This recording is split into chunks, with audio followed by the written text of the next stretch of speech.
Townsend Press presents from the Bluford series of books, Blood is Thicker. Written by Paul Langan and read by Jamil Gaines. Chapter 1.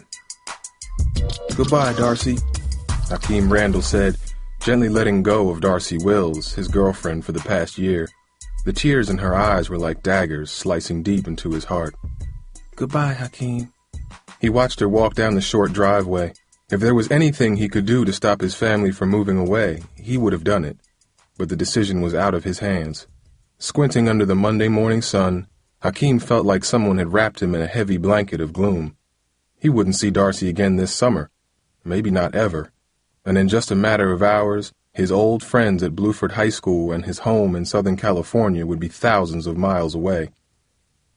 "I'm gonna miss you, girl," he mumbled as Darcy turned the corner and disappeared.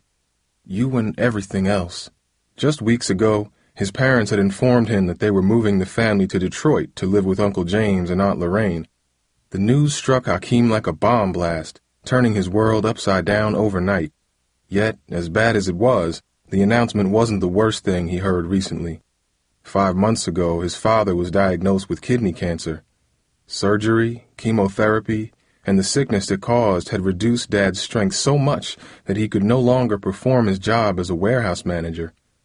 For 3 months, Hakeem watched as his father's size diminished and his face aged. Though the treatment had stopped the disease, it left Dad a shadow of his former self, and it devastated the family's savings.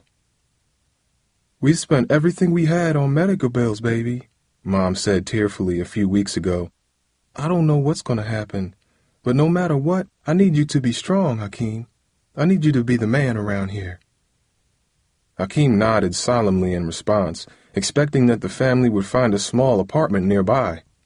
He was even ready to share a bedroom with his 7-year-old twin sisters so his parents could save money. But Hakeem never imagined that his Uncle James would invite the family to Detroit, or that Dad would agree to go.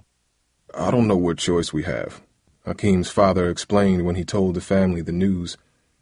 "Even though the cancer stopped, the doctors say it could be months before I get my strength back. And without our savings, we can't afford to stay here anymore," he said, massaging his forehead, his scratchy voice sounding much older than his 40 years. "I wish I didn't have to do this to you. I'm sorry." "Don't worry, Dad. It'll be all right," Hakeem had replied, half believing his words. Besides their money problems, Hakeem knew there was always a chance the cancer could return, a possibility which kept him up many nights, his heart racing with fear. In a few days, Dad would meet with doctors in Detroit to see if the cancer was still in remission. Even though no one admitted it, Hakeem knew one reason Dad was moving them to Detroit was to keep his family together in case his health took a turn for the worse. Watching the movers load his family's belongings into the storage truck, Hakeem felt as he had years earlier when someone robbed his church. The stolen money had been collected for a little girl who had leukemia, but that didn't stop the thieves from taking every cent. He had decided then that life was cruel. His father's cancer diagnosis, his horrific battle with the disease, and the sudden move were just the latest proof. "You all right, Hakeem?" Dad asked, snapping Hakeem from his thoughts.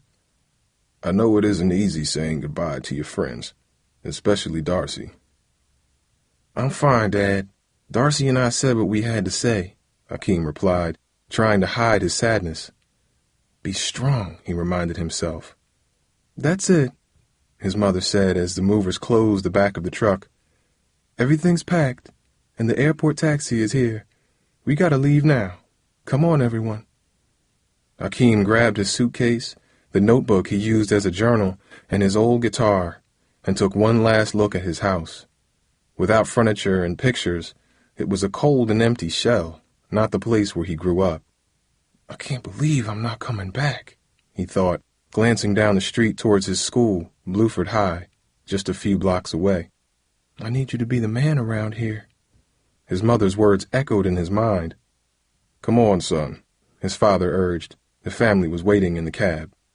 Hakeem took a deep breath, wiped his eyes, and said a silent goodbye to his world.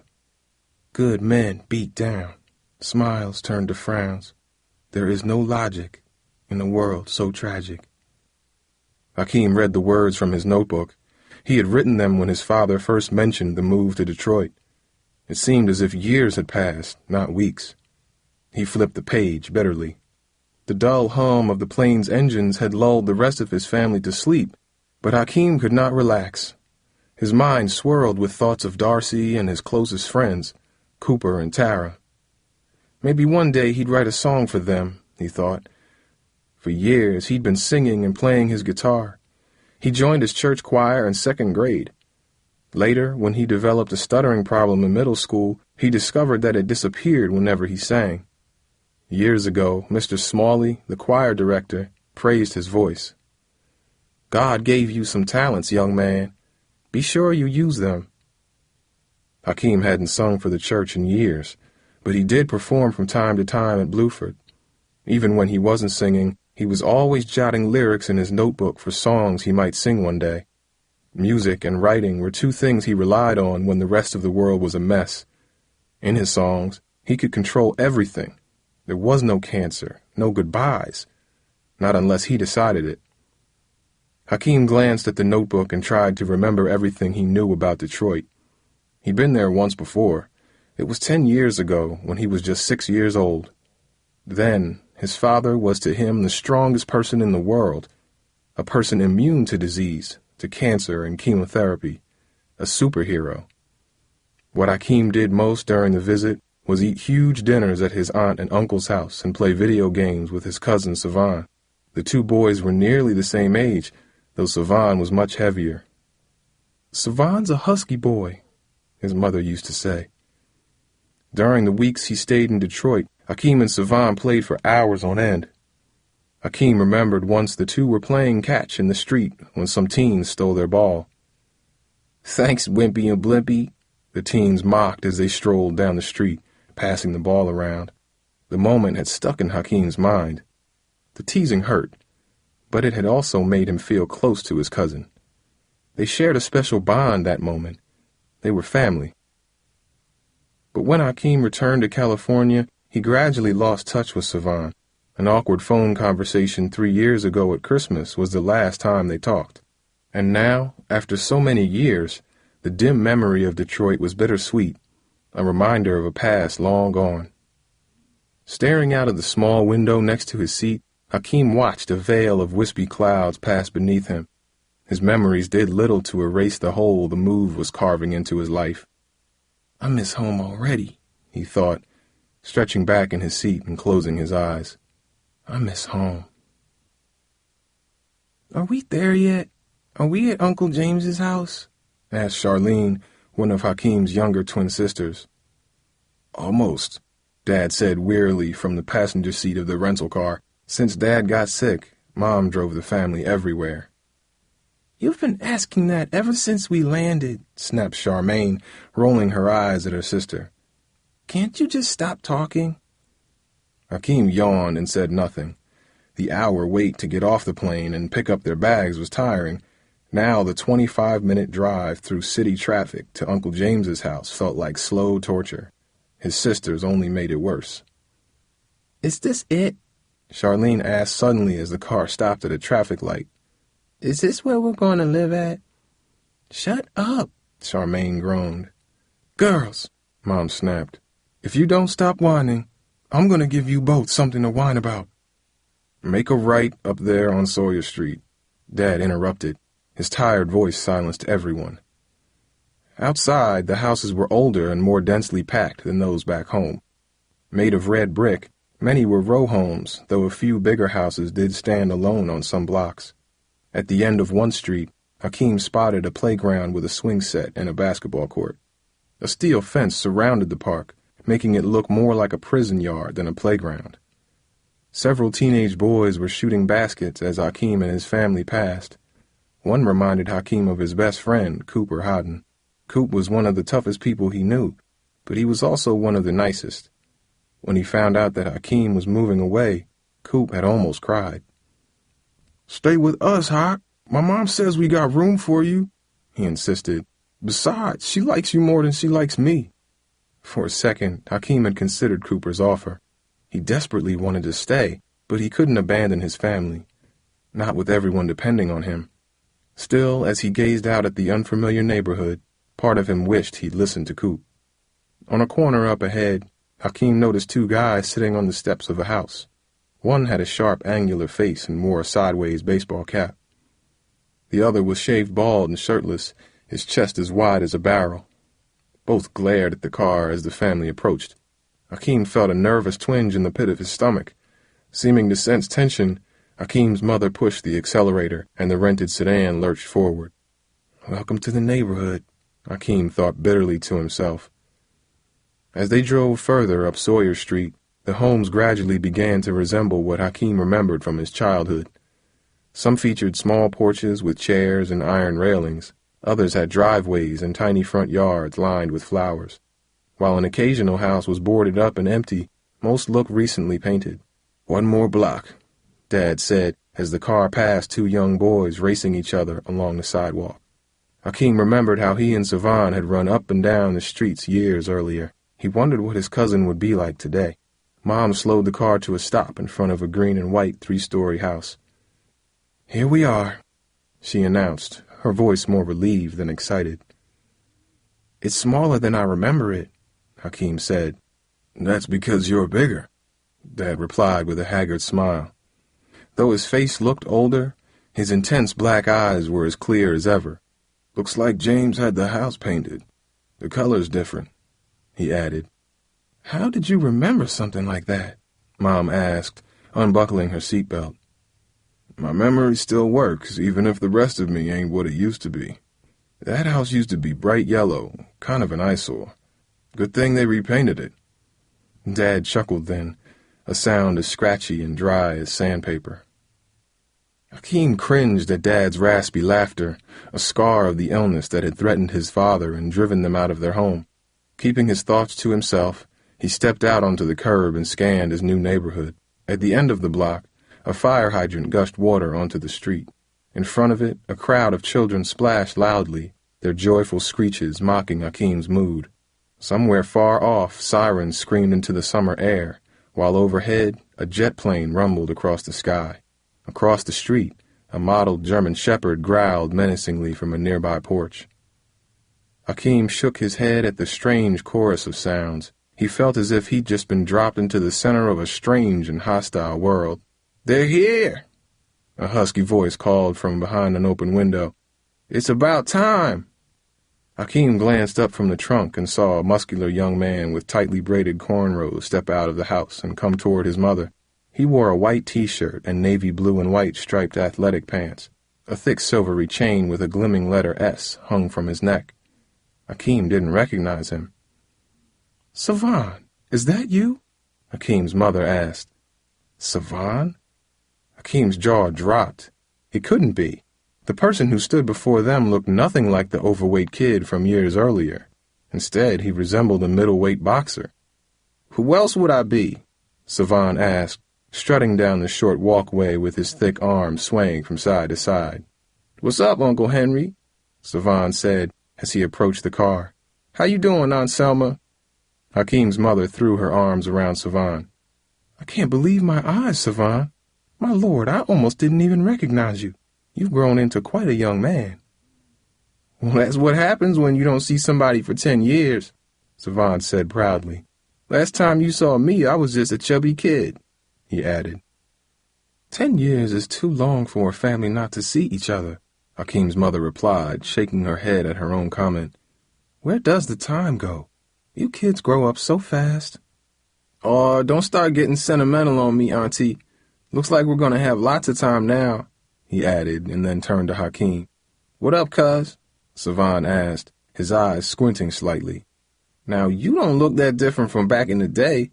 Maybe a little taller, that's all." Hakeem could easily see over Savan's head. He had to be at least 2 inches taller than his cousin. But Savan was definitely more muscular and probably stronger. Yet what struck Hakeem most about Savan was his eyes. They seemed almost angry. "Man, you always were skinny, cuz, but now you look like a toothpick," Savan added. Even his voice seemed to have a bitter edge. Hakeem blinked for a second, unsure how to respond. Was his cousin kidding, or was he trying to start trouble? "That's all right, Savan. I remember you being a little thick in the middle. Looks like some of that thickness left your stomach and went to your head," Hakeem replied, playfully, trying to turn the moment into a joke. He then offered his hand to shake Savan's. "I guess we can't all be as perfect as you, huh, cuz?" Savan said. There was an icy bite to his voice, and he ignored Hakeem's outstretched hand. "But it's all good, 'cause while you spent years being everybody's favorite son, I spent some time hitting the weights. And from what I see, weights would do your skinny butt some good," he snapped. Hakeem swallowed hard. He was stunned, but no one seemed to hear the comment his cousin made. For an instant, he felt his old stutter beginning to seize him. Though the problem was nearly cured, it flared up when he was stressed or nervous. He shook his head and tried to think of a comeback. Just then, his little sister sprinted up to him, grabbing his arm. "Mom said for you to unload the trunk," Charmaine said nervously.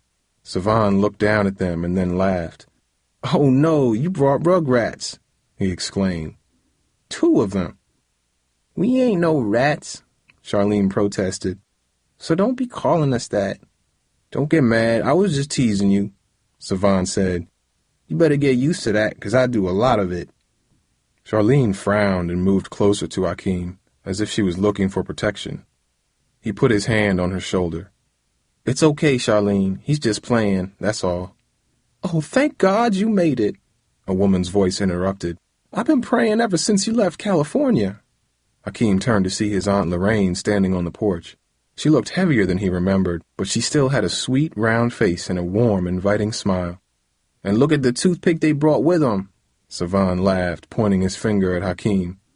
"Hakeem's as skinny as he was when we were kids," he added. Hakeem seethed at the comment, but smiled out of respect for his aunt.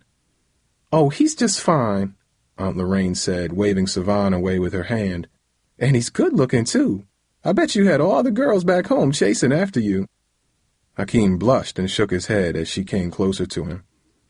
"I do okay," he said, thinking of Darcy and their painful breakup. Savan seemed to be annoyed at his mother's comment. He frowned and stepped away while she approached. "I missed you, Aunt Lorraine," Hakeem said, giving her a hug. "I missed you too, baby. It has been too long, way too long. I keep telling myself that all this trouble is a blessing in disguise. It's a way for all of us to get to know each other again." Letting him go, she turned her attention to Hakeem's sisters. "And look at you two!" She cheered, wrapping them both in a massive embrace. "I am so happy to finally see you." Hakeem smiled, nearly forgetting the painful events that had forced them to Detroit. "Come on, Callie boy." Savan's rough voice jarred him like an alarm clock. "We got work to do." Chapter 2. "Let's get your stuff inside," Savan said, leading Hakeem to the trunk of the rental car. The rest of the family went into the house, leaving them alone. "This all you got?" Savan asked, peering into the trunk and eyeing the suitcases. "We put our stuff in storage," Hakeem said, refusing to admit to his cousin that his parents could not afford to ship all their belongings to Detroit. Savan grunted and then hoisted the heaviest suitcase out of the trunk as if it were weightless. Then he reached for Hakeem's guitar case. "It's okay, Savan. I'll take that," Hakeem said. Savan looked at him curiously for an instant. "You're sharing my room, cuz," Savan said with a smirk.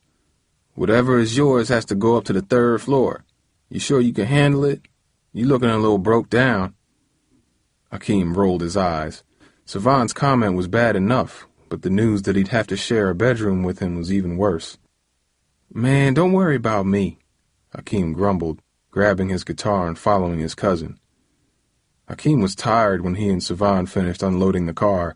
The trip up 3 flights of steps made his face wet with perspiration and his arms burned. He tried his best to hide his exhaustion, taking deep breaths when his cousin was not looking. Afterwards, they sat on the front porch drinking orange soda. Hakeem remembered it was Savan's favorite drink when they were kids. "You ain't worn out from that little bit of lifting, are you?" Savan asked with a superior grin. "I mean, I feel like we was just getting started. I was about ready to go bench press a couple 100 pounds," he bragged. You want to lift with me?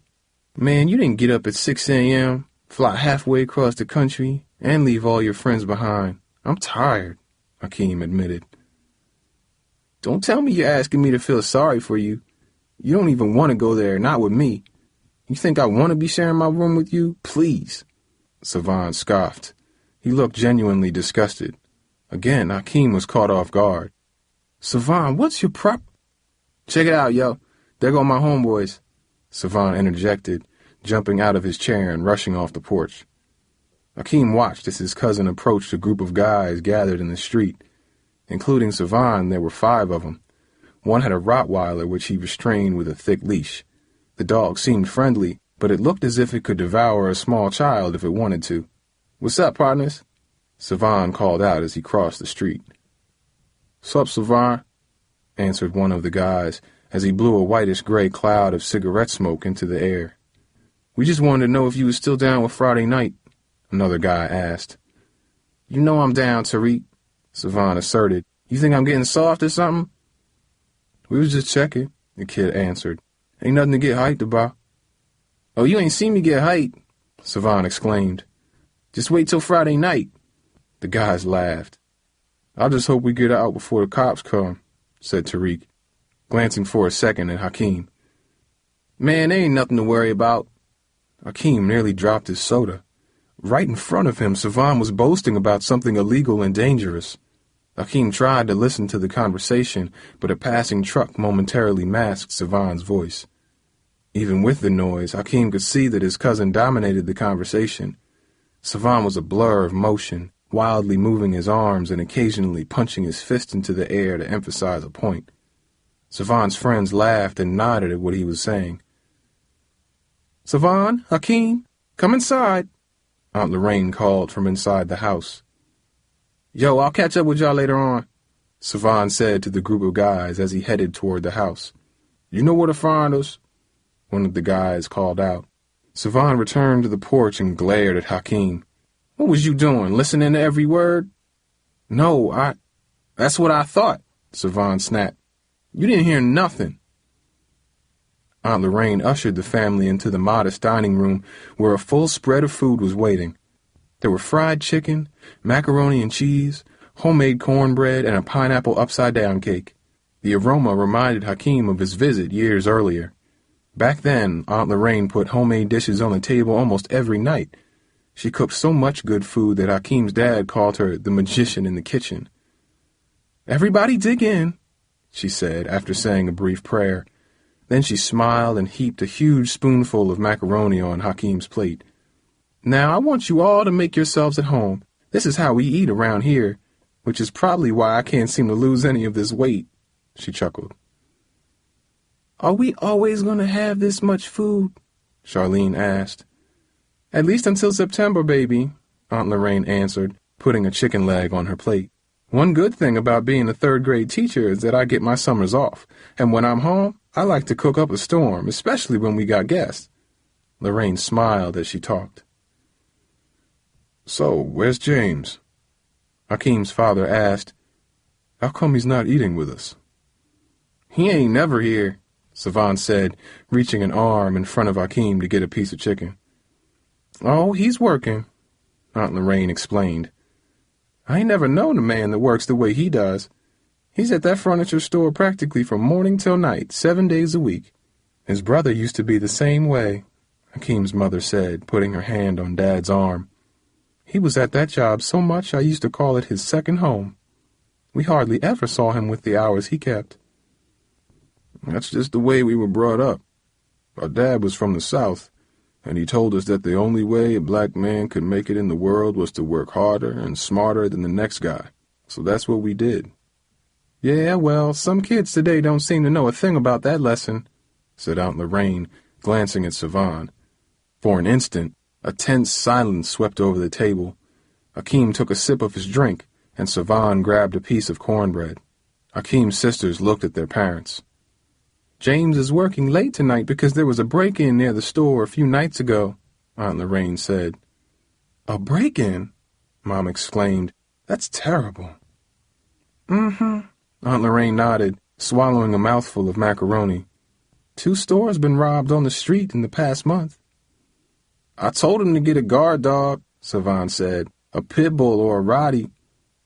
That'd keep them thieves away. If he just... Hush your mouth, boy, Aunt Lorraine snapped. You always talking nonsense. He don't need no guard dog down there, but what he could use right now is some extra help. Aunt Lorraine glared at Savan as she spoke. Mom, I told you, I ain't got time for the store right now, Savan said. But you got time for them friends of yours, right? Savan slouched back in his chair for a second and crossed his arms. Well, Hakeem and I are glad to pitch in, Dad suggested, breaking the tension. Looks like we got plenty of time now. It's the least we can do. Dad continued, looking at Hakeem. As soon as I get my strength back, I'd love to help James out. Lord knows I could use the exercise, but Hakeem could pitch in right away. Maybe tomorrow if James needed him, right, Hakeem? Hakeem felt the eyes of everyone at the table focus on him. He'd never thought about working with his uncle, but now he realized he had no choice. Yeah, sure, Hakeem said, shrugging his shoulders. I'll help out. Suddenly, Savan turned to Hakeem's father and stood up. Yo, do y'all mind if I excuse myself? He asked. I got some calls to make, and I want to get the room ready for Mr. Callie over here. But Savan, Aunt Lorraine protested, we have guests. It's all right, Lorraine, Dad said. Let him do what he's got to do. Savan will be seeing a lot of us. Savan was already on his way up the stairs by the time Dad finished talking. Aunt Lorraine shook her head as the thud of Savan sprinting up the steps faded in the distance. You'll have to ignore your nephew, Henry. Most times his mouth works faster than his mind does. It's all right, Dad replied. I was 16 once. That's just part of the territory. But I really worry about him, Henry, Aunt Lorraine said. I wish he had his act together like you, Hakeem. She reached over and patted Hakeem's forearm as she spoke. We keep telling Savan about how well you've done in school and how you help out the family, but he just doesn't want to listen these days. Hakeem smiled blankly, hiding his growing discomfort. During the rest of the meal, he listened as the adults talked, but his mind kept drifting back to Savan and the mysterious conversation that happened outside. What were they planning for Friday night? He wondered. If it was anything like it sounded, Aunt Lorraine had good reason to worry. This is my room, barked Savan as soon as Hakeem walked into the small bedroom. And you're just a guest, so remember not to mess with any of my stuff. Hakeem nodded and walked to the far corner of the room where his belongings were piled. Savan was stretched out on his bed, leafing through a wrinkled magazine. He flipped through rapidly, skipping pages that did not contain pictures. How am I going to live here with him? Hakeem thought to himself as he looked around. The floor of the small bedroom was cluttered with sneakers, piles of clothing, and stacks of CDs. A small desk with a clip-on lamp sat in one corner of the room next to Savan's bed. An empty Coke bottle, a stereo, a tiny cactus, and a pile of magazines took up nearly all of the desk space.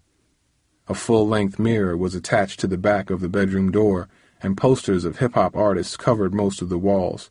One even covered the closet door. The posters reminded Hakeem of the music store at the mall back home.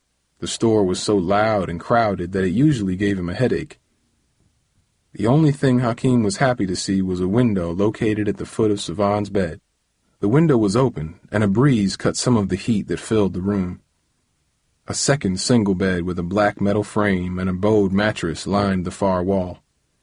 Diagonally across from it was a chest of drawers and a lamp. Hakeem figured the empty bed was his. Without a word, he piled his stuff on the mattress, sat down, and took a deep breath. Somehow the cramped room made him feel even further from home. A heavy wave of sadness spread over him. If only I could have stayed at Coop's, Hakeem thought to himself. What's the matter? Savan asked, interrupting his thoughts. You expecting a palace or something? This ain't good enough for you? No sunshine, no beaches? Savan, you need to chill, Hakeem said, raising his voice. Don't tell me what I need to do, Savan hissed. I don't need to hear that from nobody, especially you. You don't know nothing about me or what I need. Hakeem glared at Savan. His pulse suddenly began to throb in his neck. Savan, what's your problem? Hakeem snapped, his stutter surfacing uncontrollably. I haven't done anything to you, and all I get from you is static. You gotta be kidding me, Savan said, his jaw dropping. Is that a stutter I hear? I guess you ain't so perfect after all. Hakeem squeezed his hands into fists and took a deep breath. He knew the only way to stop the stutter was to relax. Uh-oh, are you getting mad too? Savan challenged, putting his magazine down. You ought to be careful. This ain't California. Man, what's your problem? You keep acting like I did something to you when you know I didn't. Besides, we're family. We ain't supposed to be this way. Savan winced for an instant, as if the words stung. Oh, so now you're trying to tell me how I'm supposed to be, too? I don't need no advice, cuz. Not from you, Dad, or anyone. And what you need is a speech doctor. I gotta bounce, Savan muttered bitterly, tossing aside his magazine. Before Hakeem could reply, Savan rose from his bed, grabbed a baseball cap, and walked out. Leave my stuff alone, he barked as he descended the steps. The room was suddenly quiet. Hakeem leaned back on the crooked mattress and stared at the ceiling. He had never missed home more. Out here, in strange places, nowhere to hide. I don't know where my space is. Out there, you walk alone. Miles between us. I can't come home. Someday, who knows when, if fates allow, we'll meet again. Hakeem penned the words into his journal and read them. They were for his friends and the home he left behind. But most of all, they were for Darcy. As he read, he imagined how she'd react to Savan. Why are you acting like some hardcore gangster? She would say. Muscles and jewelry don't make you better than anyone else. The image of her scolding Savan made Hakeem smile, but it also made him homesick. Savan had been gone for more than an hour, and in that time Hakeem had finished unpacking his few things. After sitting briefly with his family, he grabbed his guitar and journal and sat on the back step as the daylight faded away. Back home, he would watch sunsets with Darcy and their friends. They would laugh and talk about their fears and plans for the future, but never in all those evenings did his fears include Dad's cancer or moving away. Never did he picture that he'd end up in Detroit with his angry cousin. Hakeem closed his journal and gently picked up his guitar. The sky was almost completely black, and a cool breeze drifted through his uncle's small backyard. The guitar's neck was smooth and familiar in Hakeem's hand. He played a sad melody that matched his mood. The music comforted him, making him feel as if he had a close friend next to him, one that understood everything he was experiencing. Losing himself, Hakeem leaned into the guitar as he played, making it speak his mind, vent his anger, voice his frustration. His fingers ached when he finally stopped playing, but he felt relieved. Then he heard someone clapping. In the yard next door, Hakeem spotted a young woman watching him. For an instant, he was frozen. "Hi," she said, smiling warmly. "Don't stop playing. It's really nice." Hakeem blushed. He had not been playing a song. He'd played his private feelings.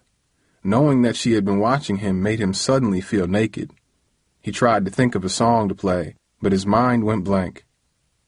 "I didn't realize I had an audience," he said, taking his fingers off the strings. "How long have you been watching me?" "Just a few minutes. I was really enjoying the show." "Show?"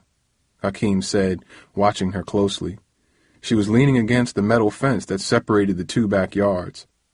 In the glow of a nearby street light, Hakeem could see that she was stunning, perhaps his age or a bit older. Her dark skin was flawless, and her hair was cut short, making her look like a model from a fashion magazine. "If I knew there was a crowd, I would have sold tickets," he joked. She smiled again, and her face seemed to glow. Hakeem's heart fluttered. "I'm sorry I snuck up on you, but I'm not used to hearing a guitar playing out here, so I had to investigate. It's not every day a girl gets a live performance in her backyard." I didn't mean to ruin your vibe. That's okay, Hakeem replied, putting the guitar down. I was just messing around. Nothing serious. Well, it sure sounded serious to me. To be honest with you, I never heard a guitar sound so pretty. Thanks, Hakeem said, unsure whether he liked her description of his music. I play when I need to clear my head. It helps me relax, you know? I wish I could play like that, she said. Whenever I need to get away, I listen to music. I don't make my own. For an instant, Hakeem thought he heard a sad note in her voice. Maybe you could take guitar lessons, Hakeem suggested. You better watch out, though. People may start spying on you when you least expect it, he added, smiling.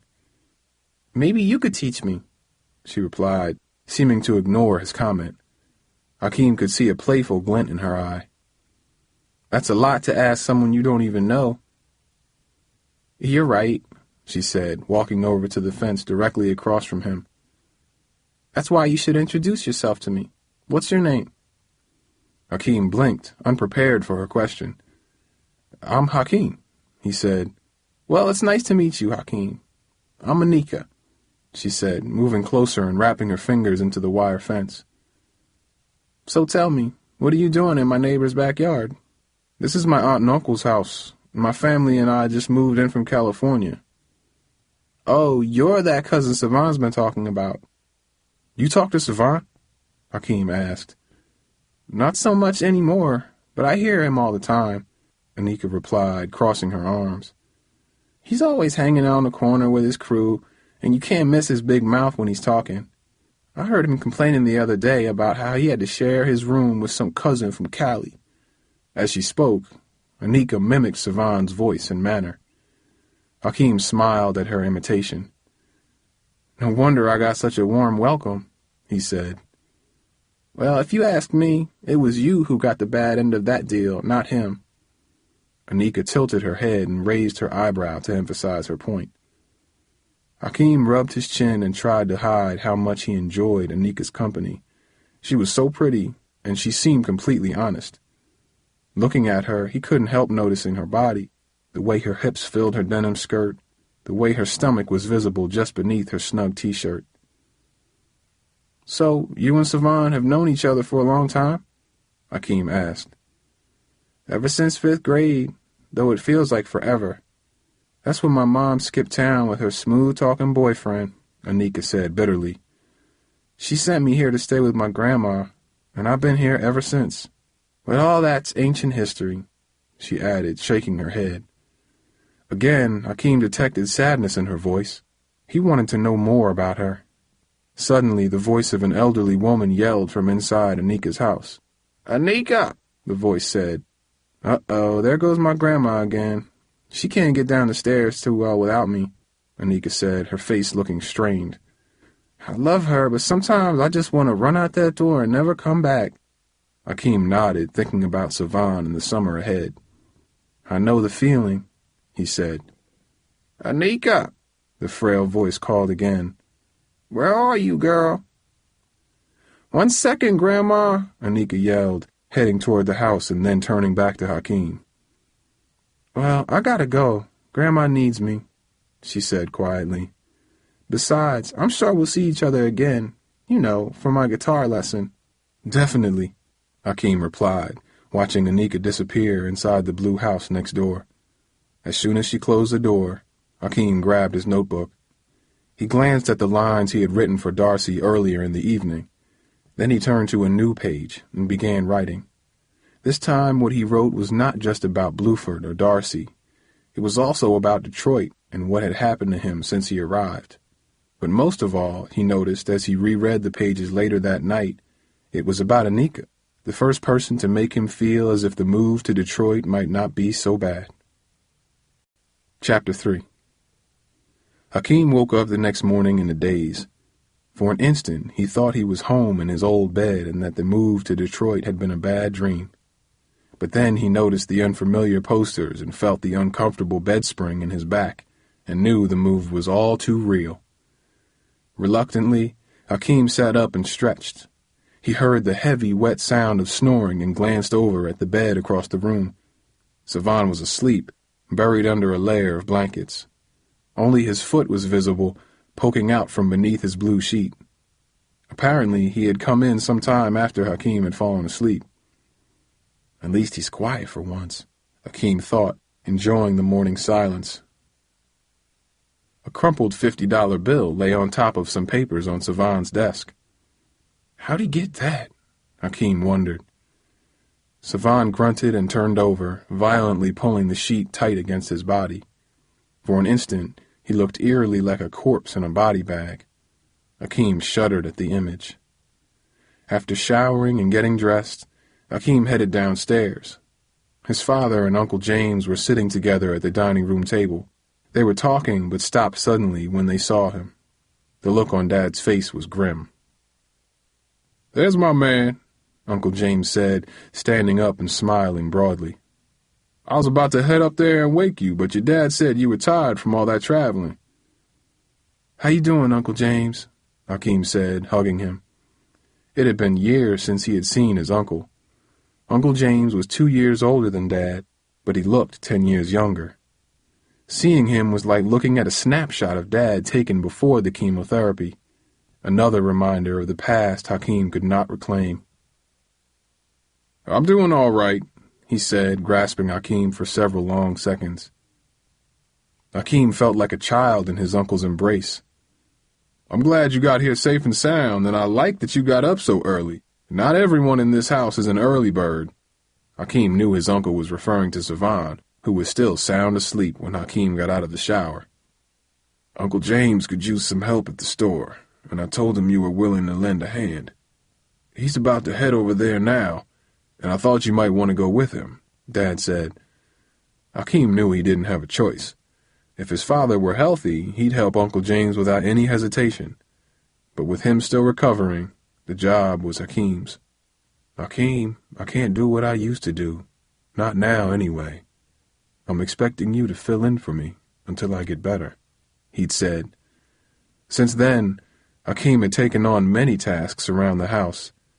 He didn't mind helping, but the many jobs made him feel different from the other people his age.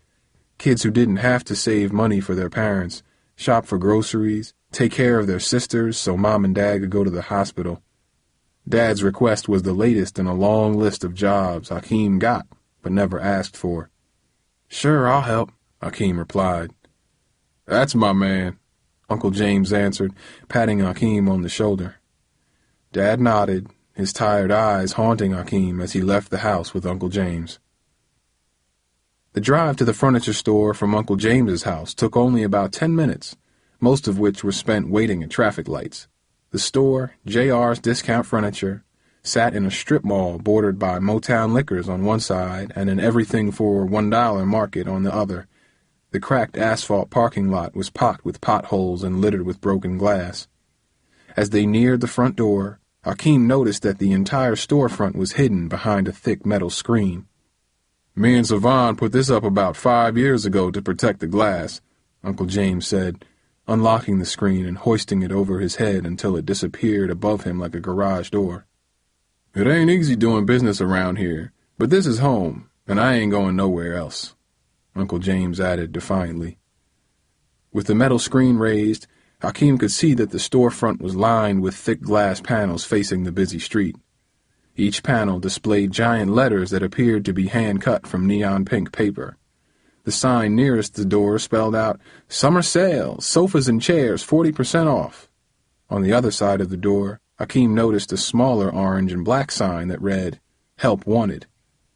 Uncle James followed Hakim's eyes. "It's hard to find decent help. I just fired a young man last week. He was unreliable, always calling out sick," Uncle James explained as he unlocked the front door and stepped inside. "Here it is, Hakim, my home away from home," Uncle James said proudly, spreading his arm out as if the entire world were his. The store consisted of 2 main aisles that stretched back from the front door. On the right side were a few sofas and chairs. On the left, a series of kitchen and dining room sets. Right in the middle was a display set up to look like a real living room, complete with sofa, love seat, coffee table, and a large fake tree.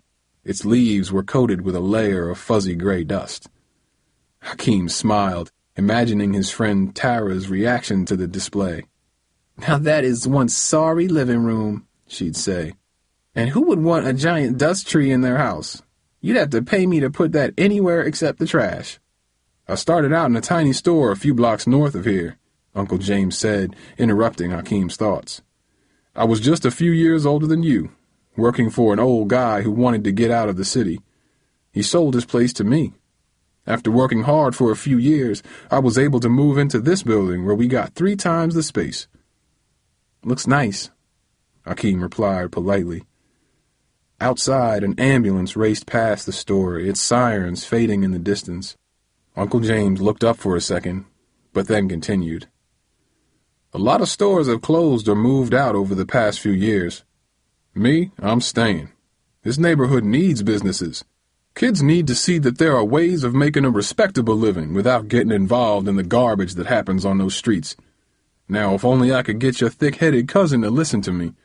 All he wants to do is waste his time with his friends." Uncle James complained wearily, flipping on a light switch. Hakeem didn't say a word. He wasn't sure how to respond. He had his own doubts about Savan, but he knew better than to share them with Uncle James. That would be asking for trouble. "Listen, Hakeem," Uncle James said, pausing as if he were searching for something. "Your pops told me how you've had to be the man around the house since he got sick, so I'm going to talk to you man to man." "Okay," Hakeem agreed, nervous about what his uncle had to say. "Business has been a little slow this year, and I had to let people go. Now I'm doing the work of 3 people," he explained. Hakeem could see that it was difficult for him to admit. "But I can handle that, especially with you around. Savan's the one I'm worried about." "Savan?" "I think he might be headed for trouble, and he don't listen to me or anybody anymore," Uncle James confessed. "I was just hoping, now that you're here, you could keep an eye on him. Maybe talk some sense into him, too." "I can try, but—" "And listen to me, Hakeem," Uncle James interrupted. "If you see anything that might be serious, you gotta tell me, no matter what it is. I'm counting on you." Hakeem could not argue with his uncle's intense stare, but he wanted to. For months he had struggled to help take care of his own family. Now, not only would he be doing that and helping his uncle, he was also to play big brother to Savan. "Savan hates me," Hakeem wanted to say, but Uncle James looked at him gravely, as if he were entrusting him with a great responsibility, something Hakeem could never question. "Okay, Uncle James, I'll keep an eye on him." Hakeem agreed, though he felt as if he was being pulled into a trap he could never escape. 9 hours later, Hakeem's mother arrived to take him home. Hakeem was grateful to see her. He didn't think he could stand another minute in the store. In the morning, he had organized displays, packed up a chair, and helped unload 2 new sofas. In the afternoon, he had swept the aisles and scrubbed all the glass panels in the front of the store.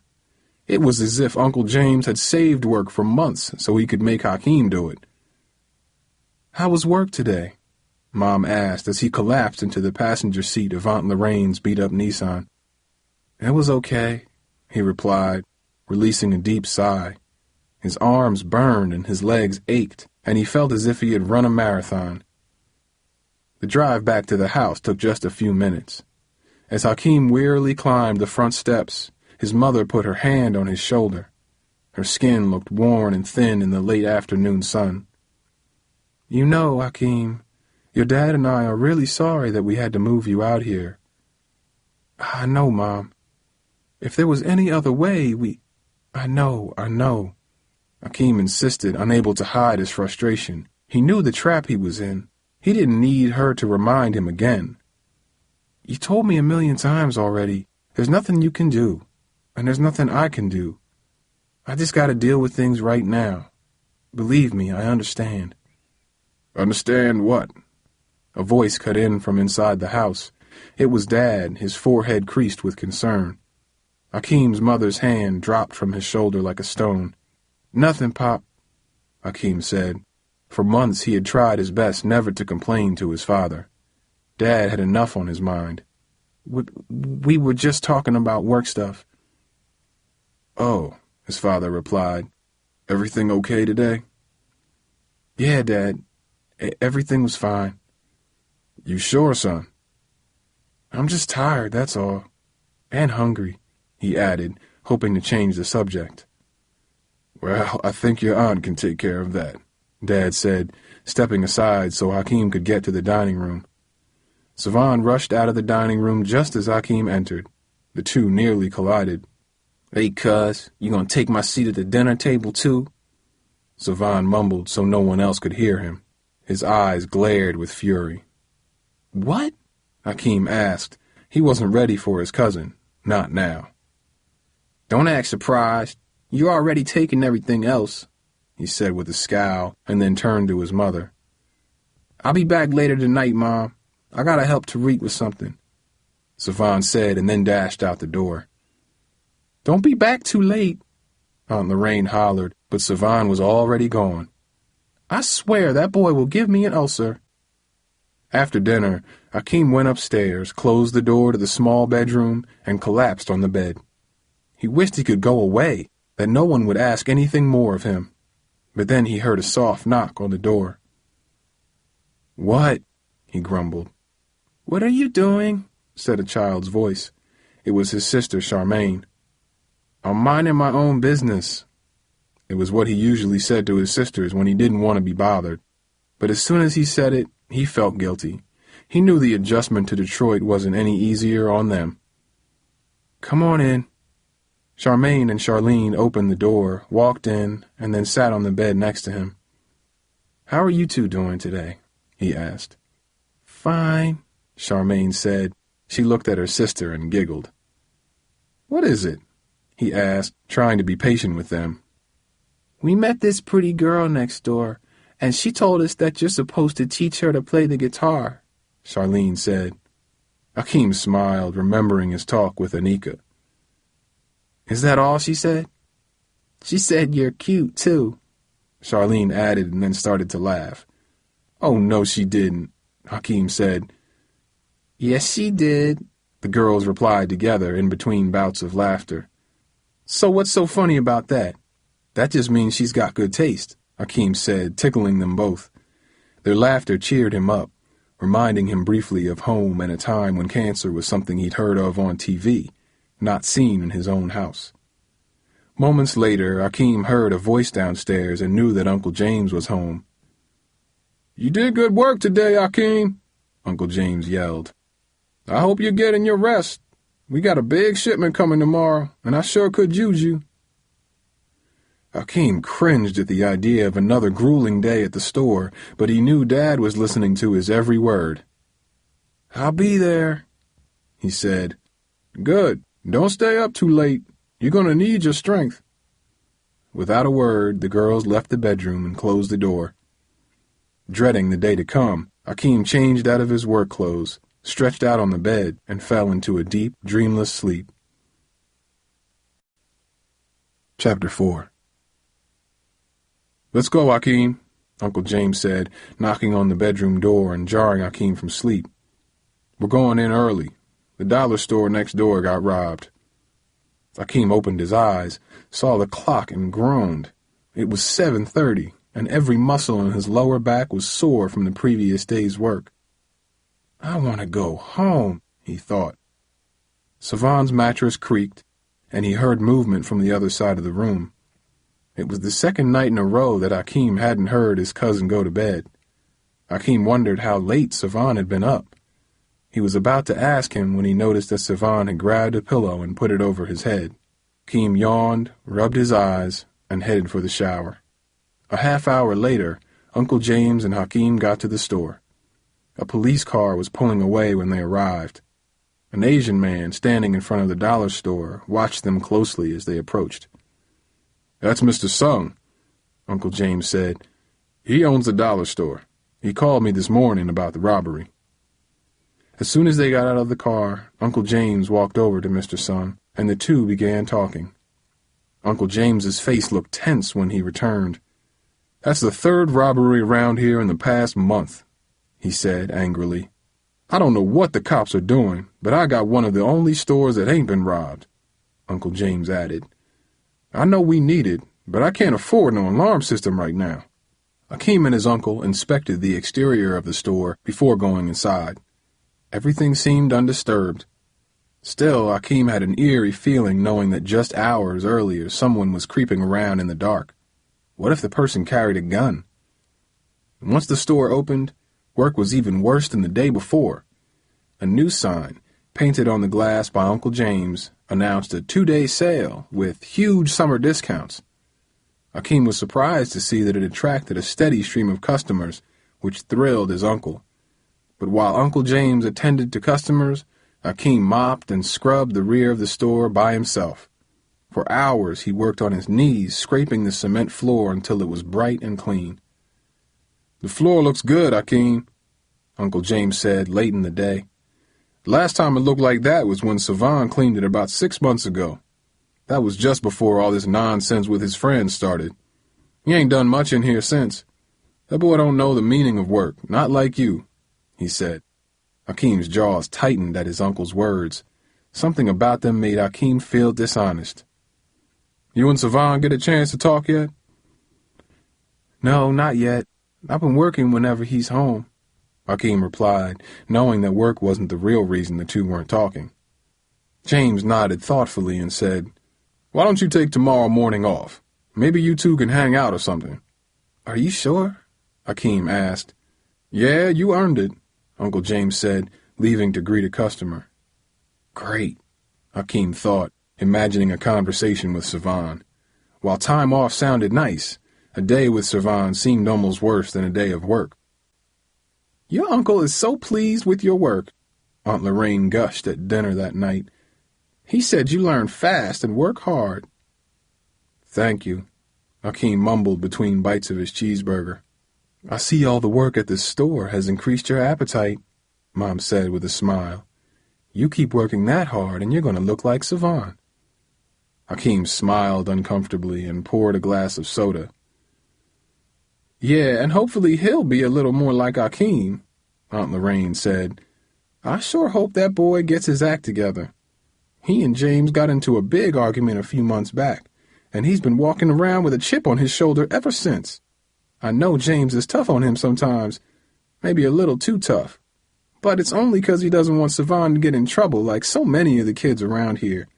There ain't no use telling Savan that, though. He don't want to listen to nobody." "He's at that age," Mom spoke up. "This is when some of them start to rebel. Except Hakeem. He's not that type," she said, smiling at him. Hakeem wanted to get up and leave the table. He felt as if he were under a giant magnifying glass. Everyone talked about him as if they knew what he was thinking, yet no one had a clue. Dad spoke up then, the lines in his forehead a bit deeper than usual. "It can't be easy on Savan having us here either, having to share his room and all. Maybe that has something to do with his behavior," he said. "Henry, this started long before you arrived. He had been working at the store all the time, and then they had that argument, and then something snapped. Now it's like pulling teeth to get him to help out, and with the friends he's got, I really worry." "You ever try sitting down and talking with him about it?" Dad asked. "There's no talking to that boy right now. He's hard-headed and so angry sometimes. I feel like I don't know my own son. Sometimes I feel like he's a stranger," Aunt Lorraine admitted, her voice trembling slightly. Mom reached across the table to comfort her. "He's not a stranger," she said softly. "You just keep on loving him no matter how hard it gets at times. Keep loving him and he'll turn around." "That's what I'm praying for," Aunt Lorraine replied. "I'm praying that he turns around before—" Just then Savan opened the front door carrying a plastic bag. Without a word, he quickly moved through the dining room and darted up the steps.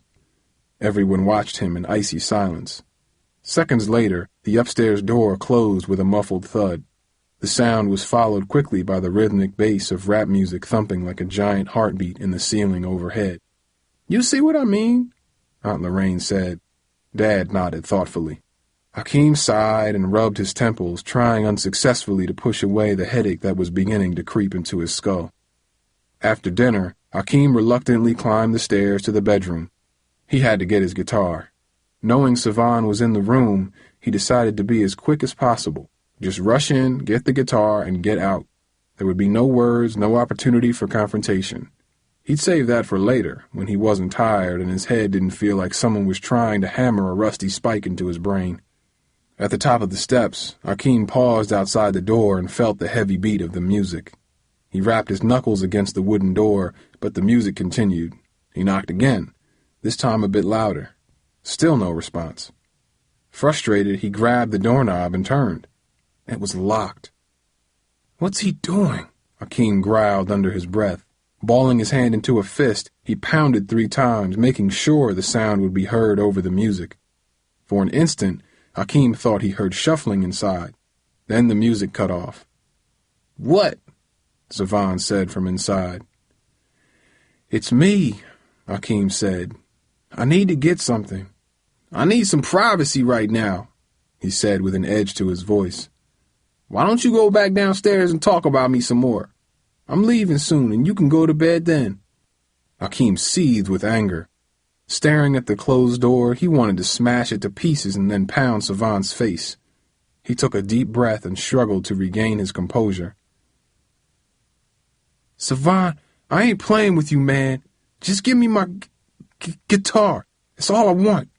For several long seconds, Akeem stood in the hallway, unable to hear anything except the TV downstairs and the thud of his own heartbeat pounding in his temples. If he didn't get the guitar, there would be war. Then the door opened. Savan was wearing a Detroit Pistons jersey and had an expensive-looking silvery chain hanging from his neck. "Here you go, Callie. Go play another Beach Boys song," he mocked, holding out the guitar through the partially opened door. For an instant, Akeem imagined himself smashing the instrument across Savan's face. He blinked back the image and grabbed the guitar. Savan smirked, sucked his teeth, shut the door in Akeem's face, and locked it. From the hallway, Akeem heard him opening his closet door and moving things around. Then the music kicked on, and Akeem was left standing in the hallway alone. "You better close that door," Akeem grumbled as he walked down the steps, his vision clouded by rage. Outside on the back step, Akeem let his frustration bleed through his fingers into the strings of his guitar. Slowly, the pain in his head eased, and his anger transformed into music, which dissipated into the evening air like steam. The guitar allowed him to tell the truth his family didn't seem to understand, that he was scared for his father, that he missed his friends, that he wanted to go home, that he didn't know how to deal with Savan. Music and his journal were the only places he didn't have to be strong or silent. When he finally stopped playing, the sky was dark, and cool, damp air had replaced the heat of the day. "I was wondering when you were going to take a break," said a familiar voice nearby. Akeem looked up to see Anika watching him from her yard. "You come for another show?" he said with a smile. "Actually, I was going to ask you about that guitar lesson, but you looked so serious I decided to leave you alone." "It's been a rough day," he admitted. "More like a rough week." "I heard that," she replied sympathetically. "Seems like you and me are in the same mood." Anika was silent for a second. Akeem could see her bright eyes against the dark. "Hey, you want to go for a walk or something? I could go for a slice of pizza." "That's the best thing I heard all day," he said, his mood lifting at her suggestion. "Show me the way." Out on the street, Akeem struggled not to stare at Anika. Her body was perfect. A work of art wrapped in jeans and a black tank top, Akeem would write in his journal. Several times he was nearly speechless as he looked at her smooth, coffee skin, her full lips, her onyx eyes. As they walked, the two of them talked about their favorite music, TV shows, and movies. But when they sat down inside Metro Pizza, Anika's mood changed and her eyes became more serious. "So, what do you think of Detroit?" she asked, raising a slice of pizza to her mouth. Akeem wiped a bit of melted cheese from his lip. "To be honest, I haven't even seen much of it. All the music and history here, and all I've seen is my uncle's store. This is the first time I've been out without my uncle bossing me around." "You better get used to it if you're going to keep working with Mr. Randall. That's just the way he is." Believe me, I know. Savan used to complain about it all the time. That store is your uncle's life, she replied.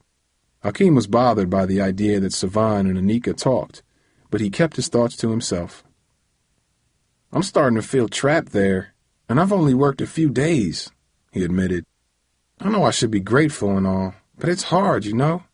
And now there are these robberies, he said bitterly. Robberies? Anika asked, seeming surprised and interested at the same time.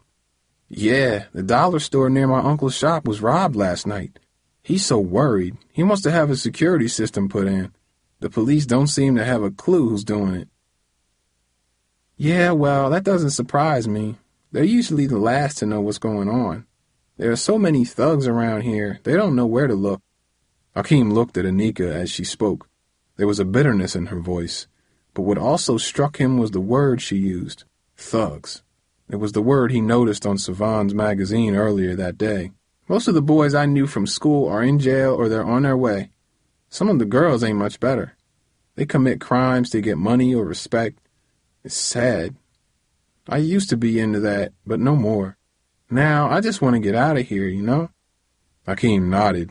He knew what it was like to want to run away. He felt it too, now more than ever. Where would you go? This is your home, right? And what about your grandma? No, this is where my mom left me, Anika replied, an edge in her voice. And soon a social worker is going to put my grandma in a nursing home. And when that happens, all I'll have is my job at the laundromat, and that ain't enough for me. I got a cousin in California. That's where I'm headed. Hakeem didn't know what to say. Anika had troubles far deeper than he realized. She wiped her eyes for an instant, as if dust had briefly irritated her. You mean you're going to Cali? He said, doing his Savan impression. She smiled. I'm sorry to be dumping all my drama on you. You got your own troubles to deal with right now. It's okay, Anika, Hakeem replied, trying to think of something helpful to say. He had not expected their conversation to go this way. He stood close to her and put his hand on her back. You ever think about college? That's my plan. I want to be a teacher. College? Anika repeated. With my grades, they laughed me right out the front door. Well, you seem pretty smart to me, he said. I got street smarts, Hakeem. That's not what they want in school. But, look, don't you start worrying about me. I know what I'm doing. I'm heading to California. I just wish I got to know you sooner, Mr. Bluesman, she said with a smile. Her face seemed to recover its brightness, as if her words made her feel better. Let's go home, she added, reaching down and grabbing his hand. He swallowed hard, trying to conceal his surprise. And just in case you were wondering about me and Savan, Anika spoke up, a glimmer in her eye. We were together a while ago, but that's over. And what makes you think I was wondering about that? Hakeem asked, pleased by what she said. Street smarts, remember? Anika replied, pointing to her head as they walked out onto the street. She was somehow honest and secretive at the same time. He'd never met anyone like her. Yet as they crossed the street toward her house, she suddenly froze in her steps. Oh no, she said, stepping away from him. Hakeem looked up to see Savan walking toward them. He was with two friends, and they were heading straight at them. Now I've seen everything, Savan said, shaking his head as if what he saw hurt and disgusted him. I was hungry for some pizza, but now I feel sick to my stomach. Cuz, I gotta give you credit. You don't waste no time, he added. Savan, what's your problem? Anika said. You've been bugging for months now. I thought we were cool. We are cool. I ain't got no problems with you, girl. I'm just surprised my cousin's a player, that's all. What about Darcy, cuz? Savan asked as he walked by. I guess it ain't so hard to leave home after all. Hakeem's blood boiled. How can Savan know of Darcy? He turned to Savan, but already his cousin was across the street, heading to Metro Pizza. Who you been talking to? Hakeem asked, but Savan and his friends went inside with no reply. Just ignore him, Anika said. He's just fronting with you, that's all. I can tell. Seems more like he's trying to pick a fight with me. Him? No. He just acts that way so people leave him alone. When I first met him, he was heavy, and everyone teased him. Then he started lifting and acting hard so kids would respect him. It worked, I guess. But he ain't bad like the other kids around here. He just pretends to be. Well, if he's so good, why aren't you with him? That's a long story for another time, she replied, looking away from him. Together they walked several blocks toward the house in near silence.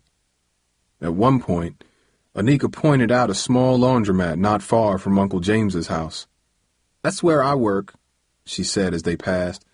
Come visit me there sometime. It's so boring.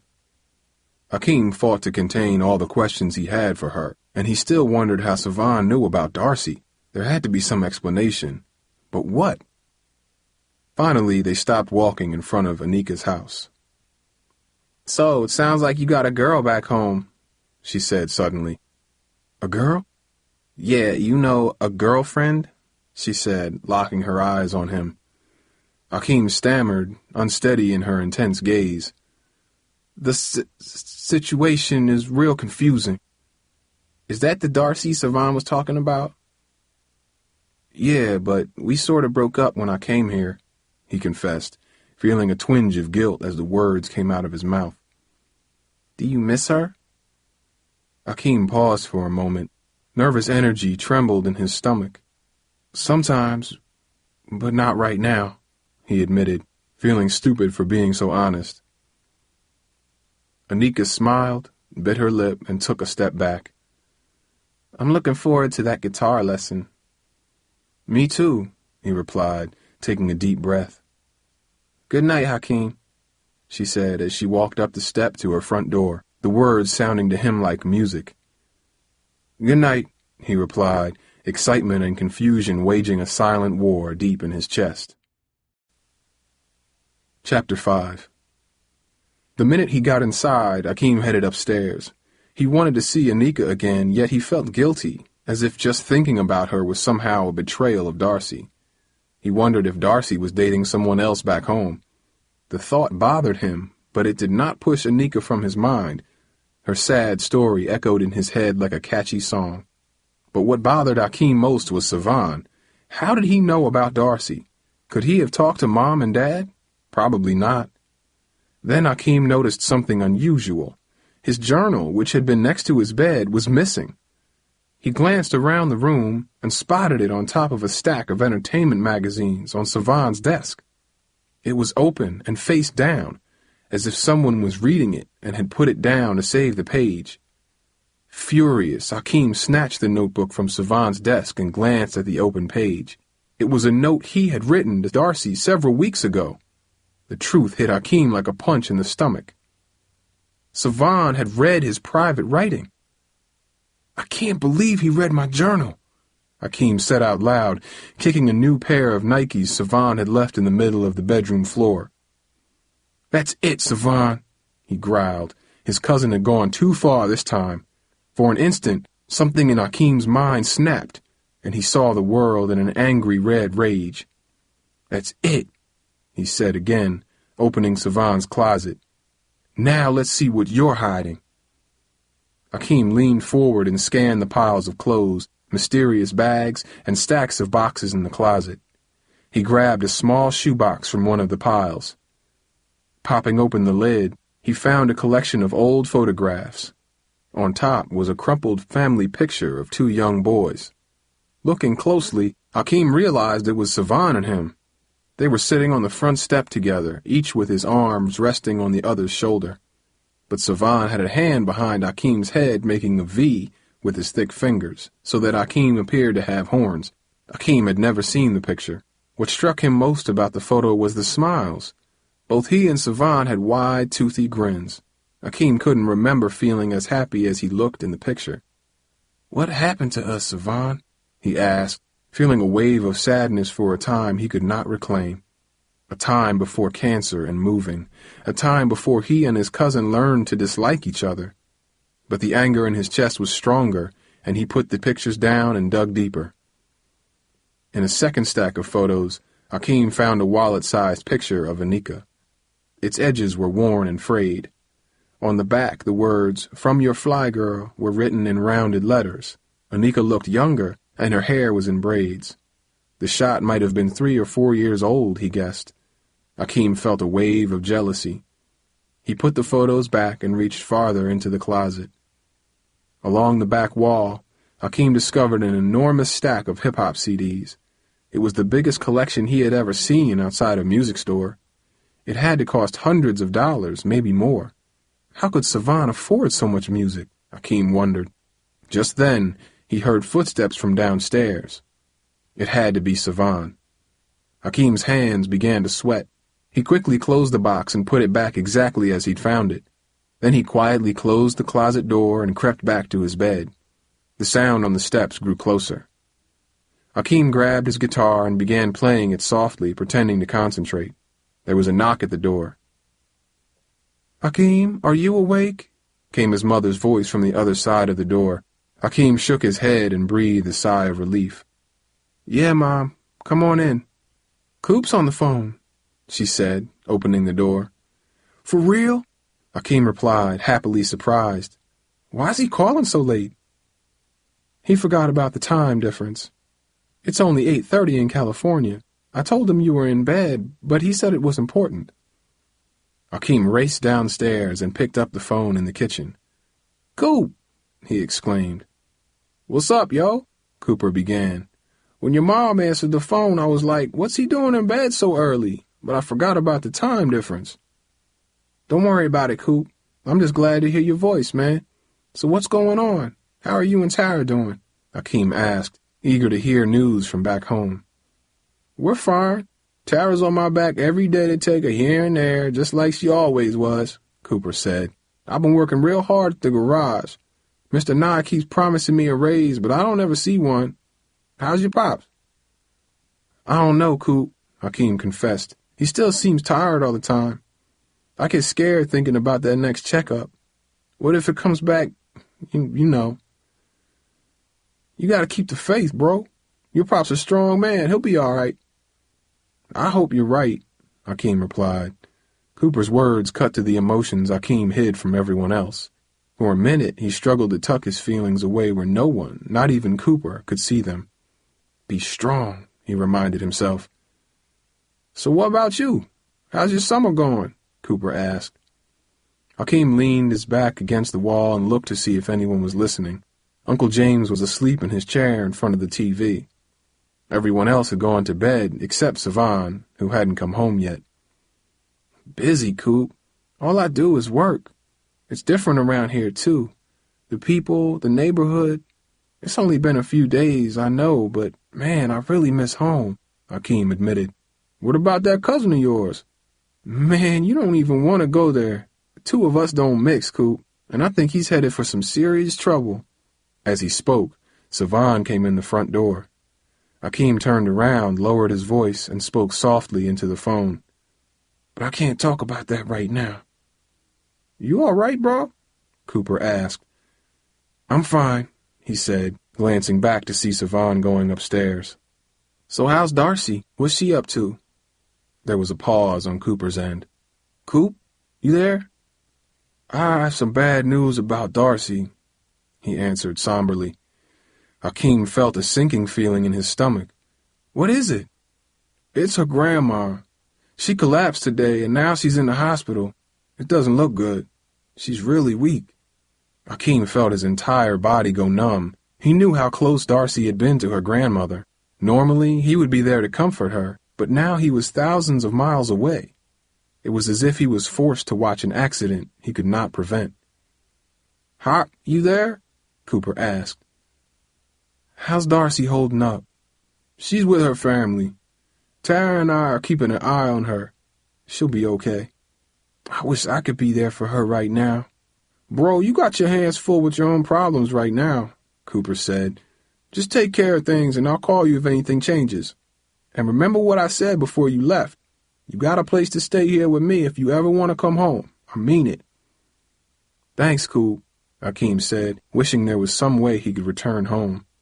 "You're the best, man." "Later, Ak." Akeem felt stunned when he hung up the phone. There were just too many things pulling him in too many directions. Inside he felt worn, as if his spirit had somehow been rubbed raw. Wearily, he climbed the steps to Savan's room, hoping his cousin was already asleep. When he opened the bedroom door, Hakeem knew something was wrong. Long, eerie shadows stretched across the walls from floor to ceiling. They were cast by a dim lamp plugged in the far corner of the room. All the other lights in the room were out. Hakeem had never noticed the nightlight, but even more unusual was the sound. The room was silent, dead silent. The only noise Hakeem heard was the occasional whoosh of a passing car. "Savan?" he whispered. There was no reply. Hakeem turned on the light and scanned the room. The window at the foot of Savan's bed was wide open. A mound of pillows had been arranged and covered on the bed to look like someone was sleeping there. But with the light on, Hakeem could see through the disguise. Savan was gone. Hakeem examined the window. It faced the street, but it was directly over the roof of the house's front porch. The drop from the window to the porch was only a few feet. The porch roof connected to a black iron railing that could easily be climbed. Savan must have climbed out the window. Looking down at the street, Hakeem was sure it wasn't the first time Savan had used the window to get out of the house. That explained how during the past few nights he never heard his cousin climb the noisy stairs to bed. But where did Savan go? And what was he doing out this late? Hakeem wondered. Whatever it was, Hakeem concluded, it wasn't good. He considered waking Uncle James and telling him immediately, but he knew it would create a huge scene. Everyone would wake up, including his parents. Perhaps someone would even call the police. Hakeem didn't feel that all that was necessary, especially since he suspected it was not the first time Savan had crept out in the dark. He decided to wait. If Savan wasn't back by morning, he'd tell everyone. Drained by the day's events, Hakeem changed for bed and stretched out on his lumpy mattress. The minute his head hit the pillow, he fell into a fitful sleep. At one point, he dreamt he was playing his guitar for Anika on the back porch. But in the dream, Darcy was watching them from a distance and crying, a sound that was louder than the guitar music. The dream startled him enough that he woke up and glanced at the clock. It was 3:07 a.m. The room was still quiet, but then Hakeem heard something. First there was a dull thud, then a slight metallic rattle, followed by the sound of something scampering. Hakeem looked at the window and watched Savan's face appear in the glow of the dim nightlight. He wore a black do-rag around his head as he climbed like a thief through the window. Immediately, he unplugged the nightlight. Hakeem couldn't believe his eyes. In the dim shadows of the darkened room, Savan quietly put something in his desk drawer and changed his clothes. Within minutes, he was in bed. Hakeem listened as his cousin's breathing grew steadily deeper and turned into a gentle snore. Annoyed and exhausted, Hakeem rolled over and faced the wall. He tried to imagine what Savan was doing and what he would say to Uncle James in the morning. Could it be that Savan was seeing a girl somewhere? Probably not. There'd be no reason to be so secretive about that. And what about the CDs, new shoes, and unexplained money? They had to be connected. Suddenly, something clicked in Hakeem's mind. The robberies. Maybe Savan had something to do with all the stores that had been robbed in the area. The idea made complete sense. Savan was out the night the dollar store was robbed. Savan's involvement would also explain why Uncle James's store was spared. No wonder he had the dark clothes, the mysterious schedule, the money, and the jewelry. Savan was a thief. The shock of the idea hit Hakeem in waves, fighting for a while the sleep that tugged irresistibly at his eyelids. At 9 o'clock, Hakeem awoke, dreading the day ahead of him. He was tired. It was as if he hadn't slept at all. He could not imagine what he would say to Uncle James today, to Savan. In the daylight, the events of the previous night seemed cloudy and dreamlike. Maybe he had dreamed that Savan was sneaking around in the dark, or that Darcy's grandmother was sick. But he knew he was fooling himself. He had learned when Dad fell ill that good things in life usually turned out to be fake, like Santa Claus. But unpleasant things, like cancer, were almost always too real. At least I don't have to work, Hakeem thought. It was the morning Uncle James had given him off so he could talk to Savan. That idea seemed like a joke now. If what he saw last night was true, Hakeem knew he should talk to Uncle James, not Savan. Still, what if what he had seen was somehow innocent? There was no way to know for sure unless he had proof. As Hakeem debated what to do, Savan snorted, rubbed his face, and got up. Without a word, he yawned and headed to the bathroom. Alone in the room, Hakeem glanced at Savan's desk. The night before, he remembered his cousin had put something in the top drawer before he went to sleep. Eyeing the desk, he wondered what it was. Hakeem listened. He could hear water running in the bathroom. Savan was probably brushing his teeth. That meant he still had a few minutes before he returned. Jumping out of bed, Hakeem rushed to the desk and opened the top drawer. It was filled with CDs, a few silver chains, an old watch, some pens, and several notebooks. Running his hands into the back of the drawer, he felt a curious bundle of papers wrapped in rubber bands. He grabbed the bundle and looked. It was a folded wad of cash an inch thick. Hakeem's eyes widened in surprise. Savan was the robber. Through the walls, he heard the abrupt clunk of the pipes, signaling that the water had been turned off. Savan would be back in seconds. He shoved the money back and closed the drawer. He had to face Savan, now. Hakeem heard footsteps coming up the hall.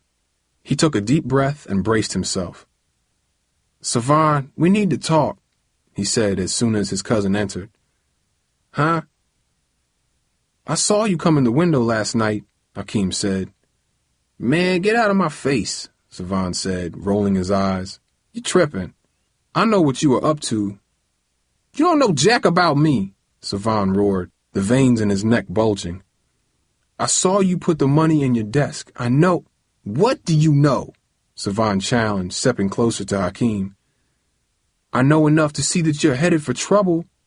"Why? 'Cause I don't come home early? 'Cause I won't spend another summer working at the store with my dad? Or is it 'cause I ain't Mr. Perfect like you, cuz?" Savan stretched the last word out as if it was a curse. "Savan, I'm trying to help you, man. I don't need your help. You think you're better than me. That's what this is all about," he hissed. "You can take your help and your guitar back to California for all I care." Savan's words hit Hakeem like a slap in the face. He'd done nothing wrong. He was trying to help, and yet he was being treated like the bad guy.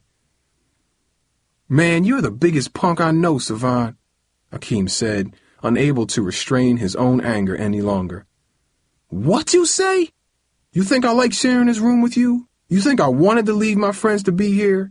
You think I like that my dad's sick and we lost our house?" Hakeem fumed, his hands shaking, the frustration of the past weeks spilling out like venom. "No, Savan, you didn't think of any of that 'cause all you can think about is you." "Boy, you better shut your mouth," Savan exclaimed, moving his face inches from Hakeem's. "Oh, so now you're going to threaten me, right?" Hakeem challenged, his frustration at the past month's events fueling his anger. "You haven't done nothing except diss me since I got here. Go ahead, hit me," he goaded, shoving Savan back away from his face. "That's it," Savan barked, charging Hakeem like an enraged lion. Chapter 6. Savan slammed his shoulder into Hakeem's chest, sending him crashing against the far wall of the bedroom.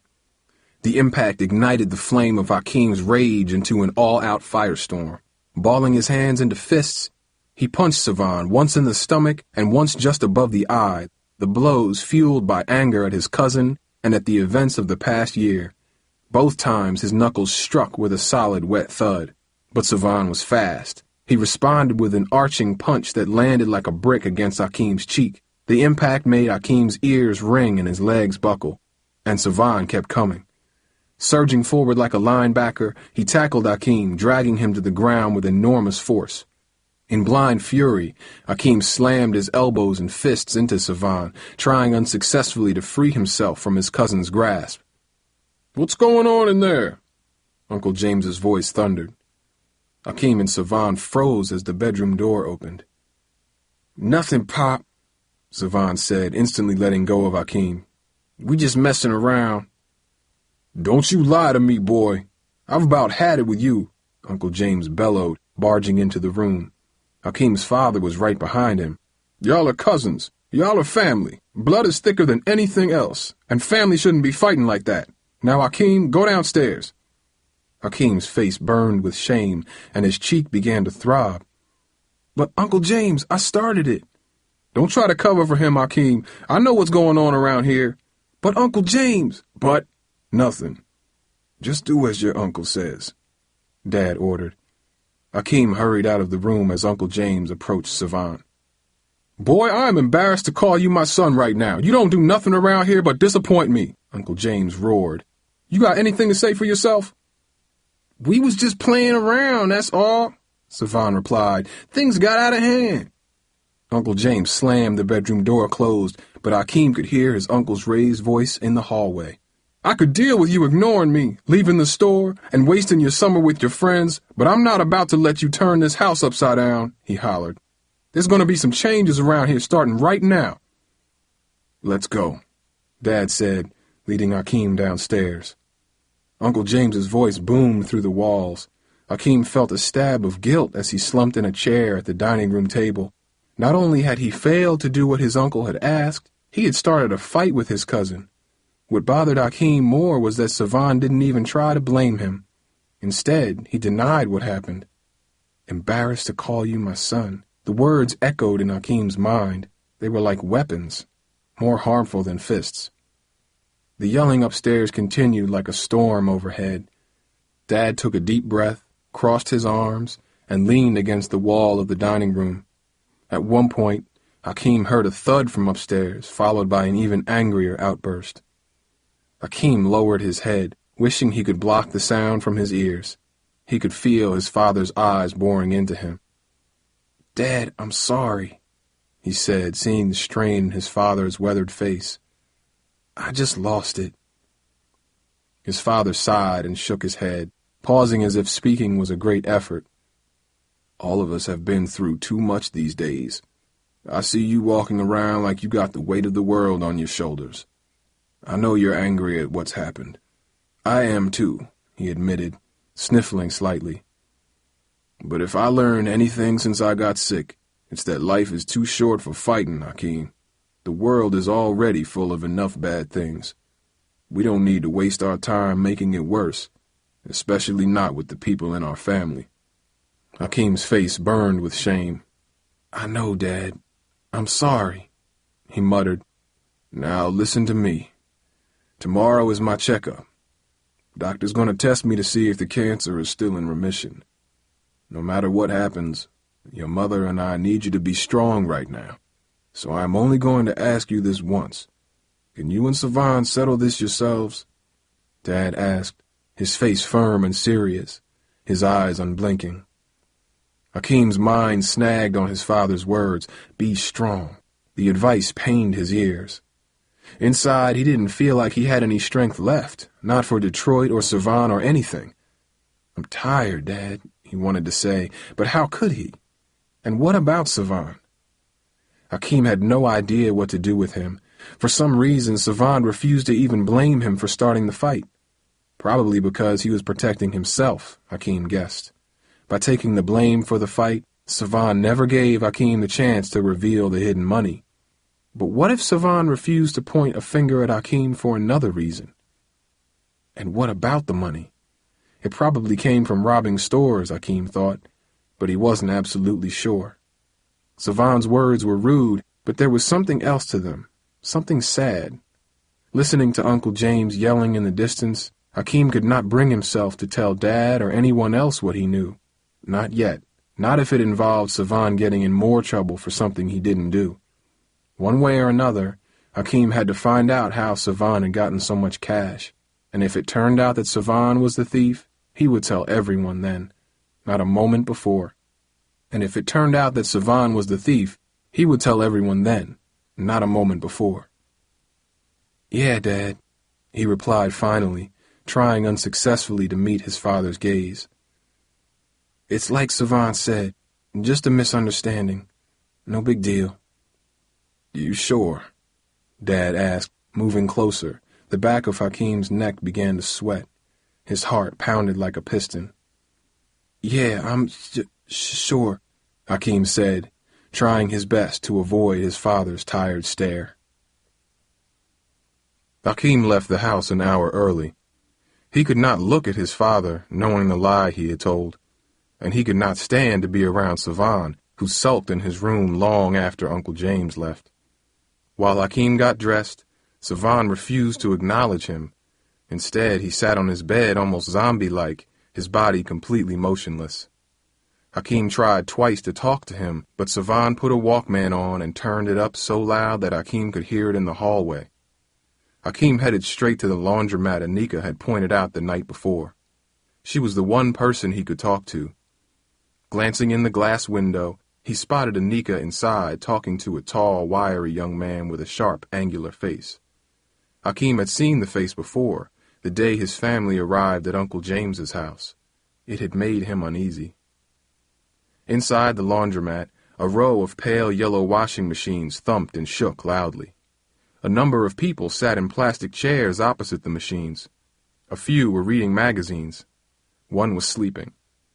Anika was in the back, involved in an intense conversation with the stranger. Hakeem walked back to meet her. "I told you, I can't do this anymore, Rasul," Anika said to the man. "I don't want any part of it." "Girl, why you tripping? This ain't nothing new." "I'm out, Rasul," Anika said, moving her hands as if she was pushing something away. "You hear me? Out!" "Hi, Anika." Hakeem cut in, sensing she was in trouble. "Hakeem!" she exclaimed, surprise on her face. "Who's this?" Rasul asked, staring Hakeem up and down. "Rasul, this is my cousin, Hakeem," Anika answered before Hakeem could speak. "He's visiting for a couple days." Rasul's eyes narrowed slightly, but then he stepped back. "Anika, I'll catch up with you later," he said, turning and walking away. Hakeem watched as he quickly left the laundromat. "What's all that about?" Hakeem asked. "It's a long story, Hakeem. Rasul's my ex-boyfriend, and he's still trying to get back together with me," she said quickly, her eyes darting rapidly as she spoke. "I hope you don't mind me calling you my cousin. It just made things easier. When Rasul gets jealous, he can get ugly," she added. Hakeem studied her face. He didn't know whether to believe her. She looked nervous and uncomfortable, and he didn't like the way Rasul eyed him just before he left. "You all right?" "I'm fine," she said. "He just gets on my nerves sometimes. Anyway, what are you doing here? I thought you'd be at your uncle's store." "I'm on my way there now. I just thought I'd stop by and see if you were here." "What happened to your face?" she said, pointing to where Savan had punched him. "Me and Savan got into a fight," he admitted. "Oh my God, I can't believe he hit you," she said, running her hand near the welt on his face. "I know that boy has a big mouth, but he don't go around hurting people. At least he didn't used to." "He didn't this time either. I pushed him first," Hakeem admitted. "I feel bad now because Uncle James was really rough on Savan." "You tried to talk to Savan about it?" "I did, but he wouldn't let me. I shouldn't have shoved him, Anika, but he got me so mad that I lost it," Hakeem grumbled, angry at himself. "Believe me, I know about that. Back in the day, Savan was always on my case, trying to tell me who I shouldn't be friends with and which places I shouldn't go. He was bossing me just like his father bossed him. Finally, we broke up because all we did was fight all the time," Anika explained. Hakeem felt his eyes twitch. He didn't like to hear about Anika and Savan, though he was curious. Even if it was old news, it still bothered him, adding jealousy to the sour mix of emotions he had for his cousin. Through the corner of his eye, Hakeem noticed the time on a dusty wall clock. "I gotta go." "I'm glad you came to visit me," Anika replied, her eyes pulling him out of his thoughts. "Maybe we can see each other later.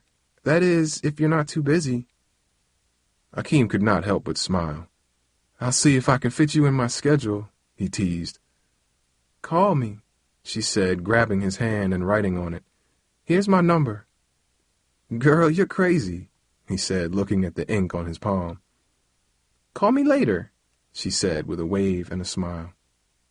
At 4 o'clock, Hakeem leaned against a dumpster in the back of the furniture store. He had just loaded a sofa onto a truck, and he was taking a break. He and Uncle James had barely spoken all day.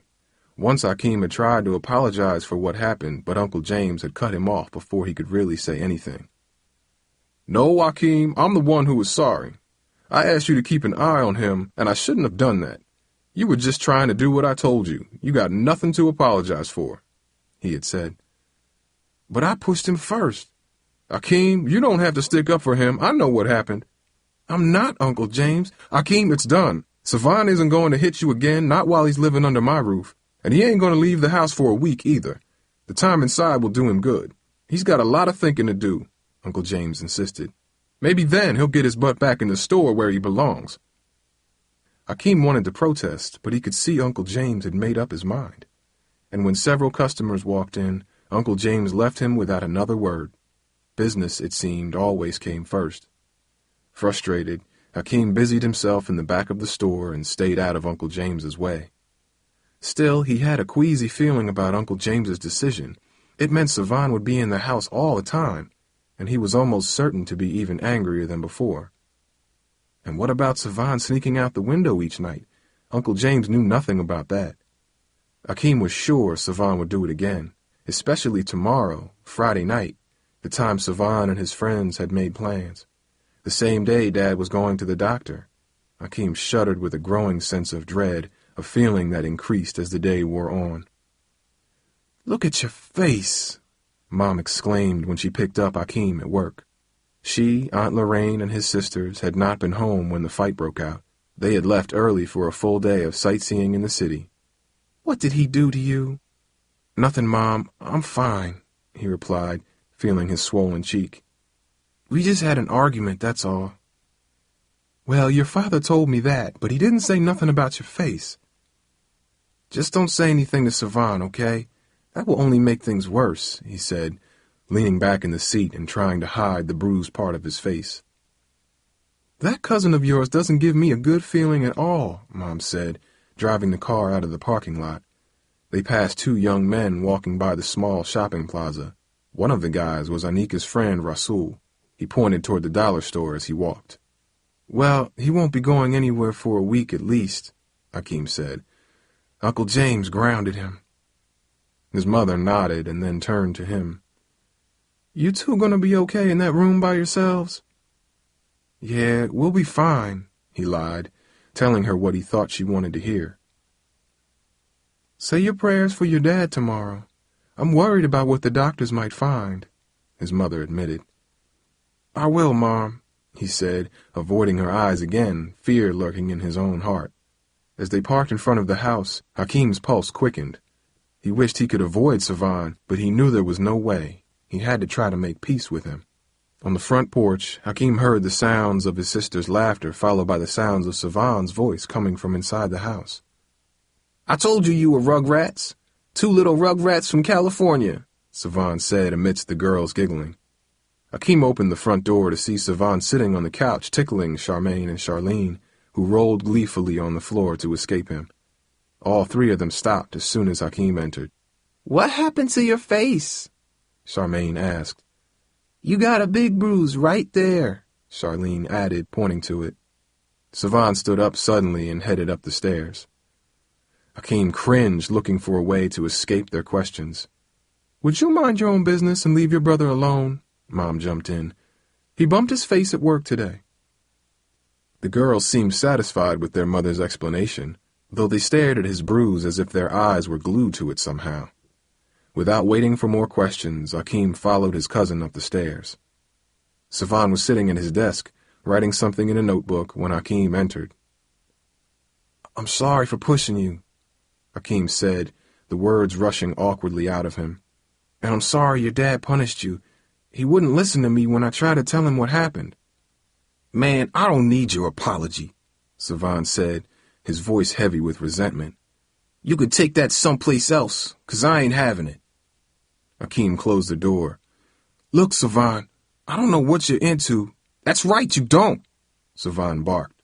"So just stay out of my business." "Savan, your dad's the one who told me to keep an eye on you," he cut back, trying to explain himself. "I didn't tell him, but I know you're planning to sneak out tomorrow night." "Man, I don't care what my dad said. You ain't my babysitter." Savan countered, his face an expression of outrage. "This is my house, my room. You already got my parents treating you like the son they wished they had, And now you gonna try to control my life too? Savan's voice wavered slightly. Yeah, I got plans on Friday, and I'm gonna keep them. I got to. Not you, not Dad, not anyone is gonna stop me. Just keep your mouth shut and stay out of my face. Savan turned on his stereo and cranked up the volume. Hakeem was speechless. Chapter 7. At dinner, the table was uncomfortably quiet. The metal clink of silverware was the only real sound during the meal.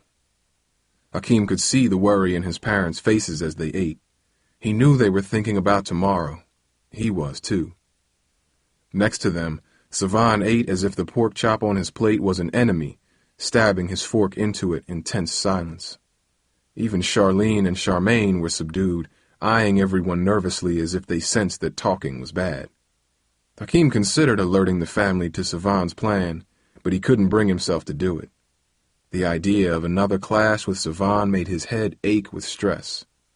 He could not imagine how the two would survive another day, let alone the whole summer or longer. But all that wouldn't matter if Dad's checkup turned out to be bad. Then his whole world would melt away.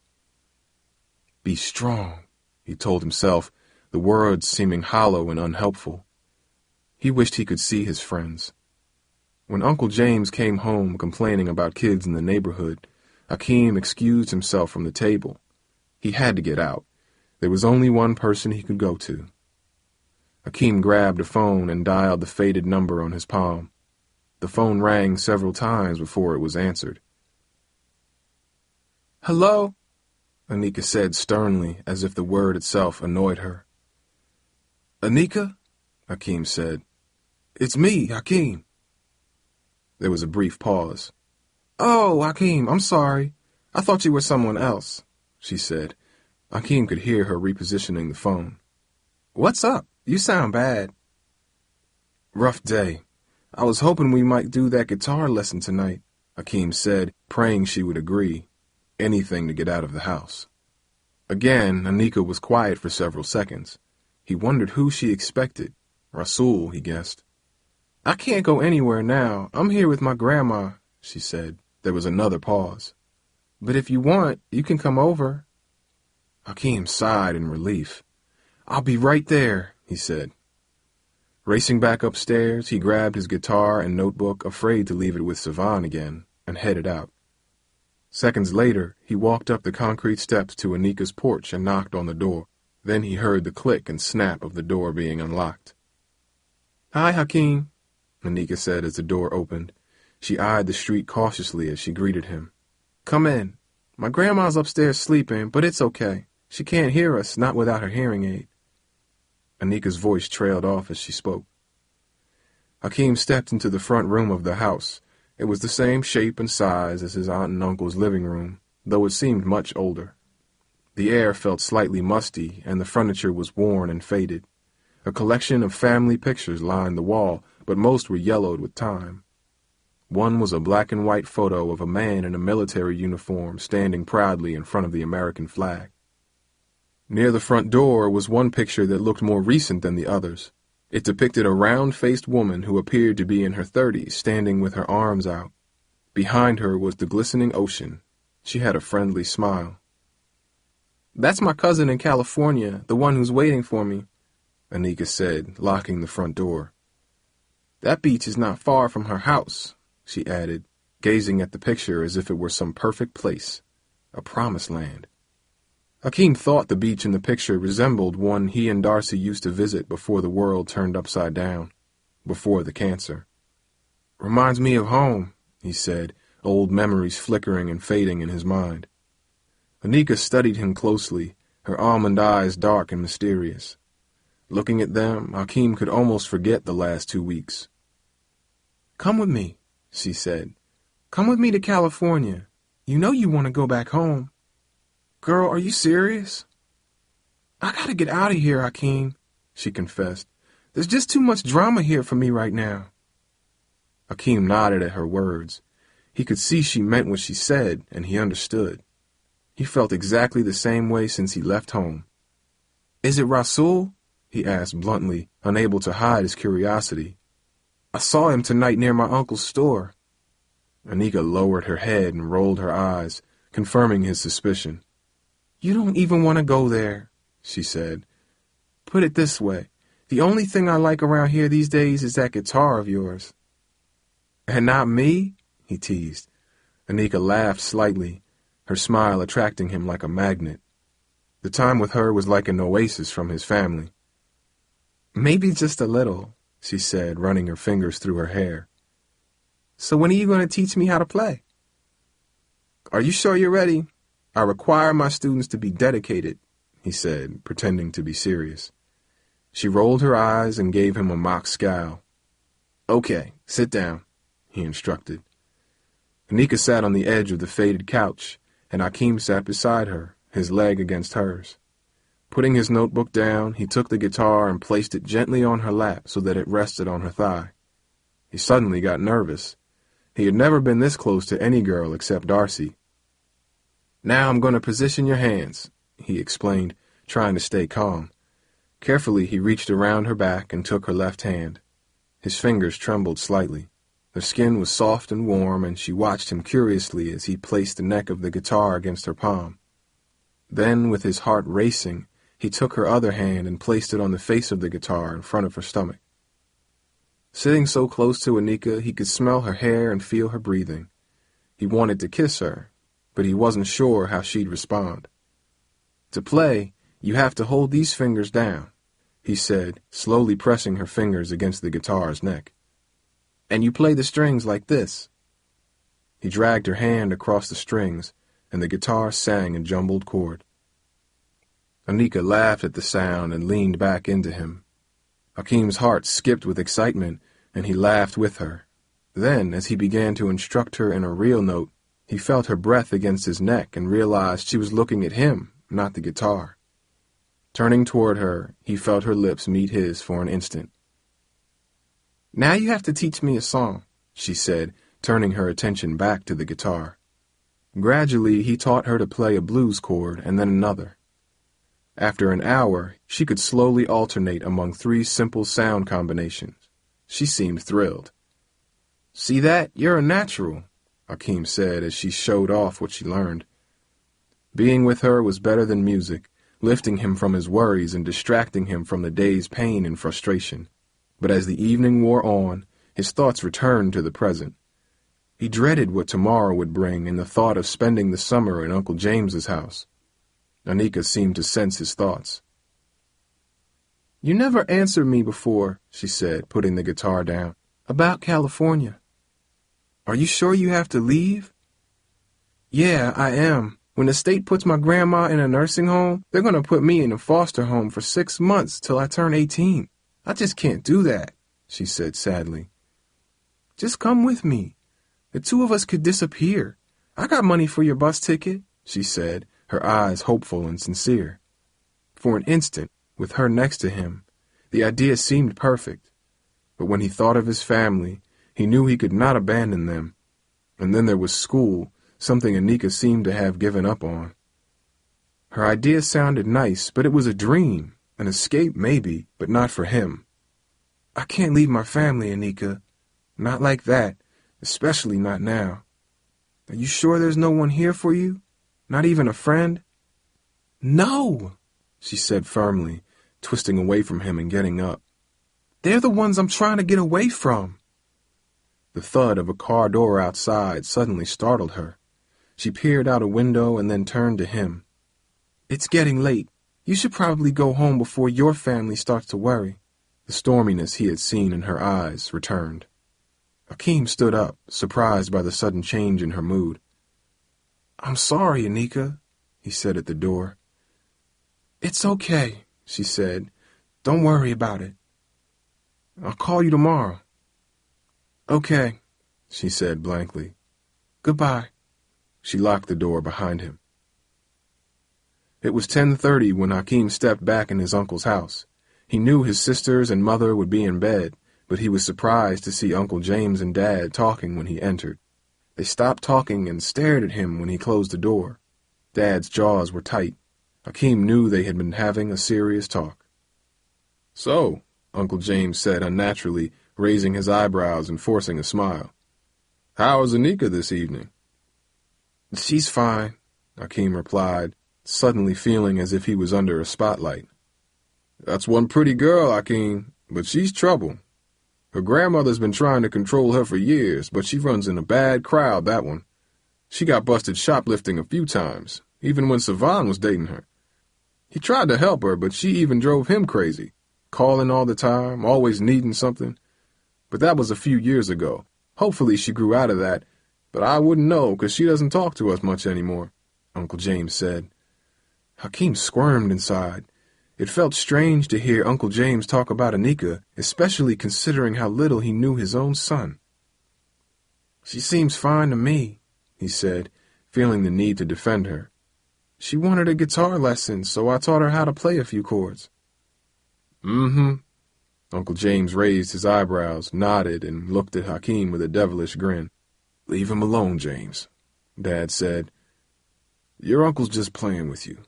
I'm glad you found someone here, now that you can't see Darcy. Hakeem took a deep breath but said nothing. Even though his father meant well, the comment stung. Dad's words made Darcy seem like an old light bulb, something he could just toss away and replace. The truth was that he had broken up with Darcy because he had to move away. Their relationship was another victim of Dad's cancer, something else Hakeem knew he could never mention or complain about, even though it ached like an old wound. Thanks, Dad, he said finally, trying to hide his sarcasm. Savan upstairs? Hakeem knew Savan would be there, but he wanted to change the subject. Yeah, he said he wanted to go to bed early. You all right, son? Dad asked as Hakeem reached the steps.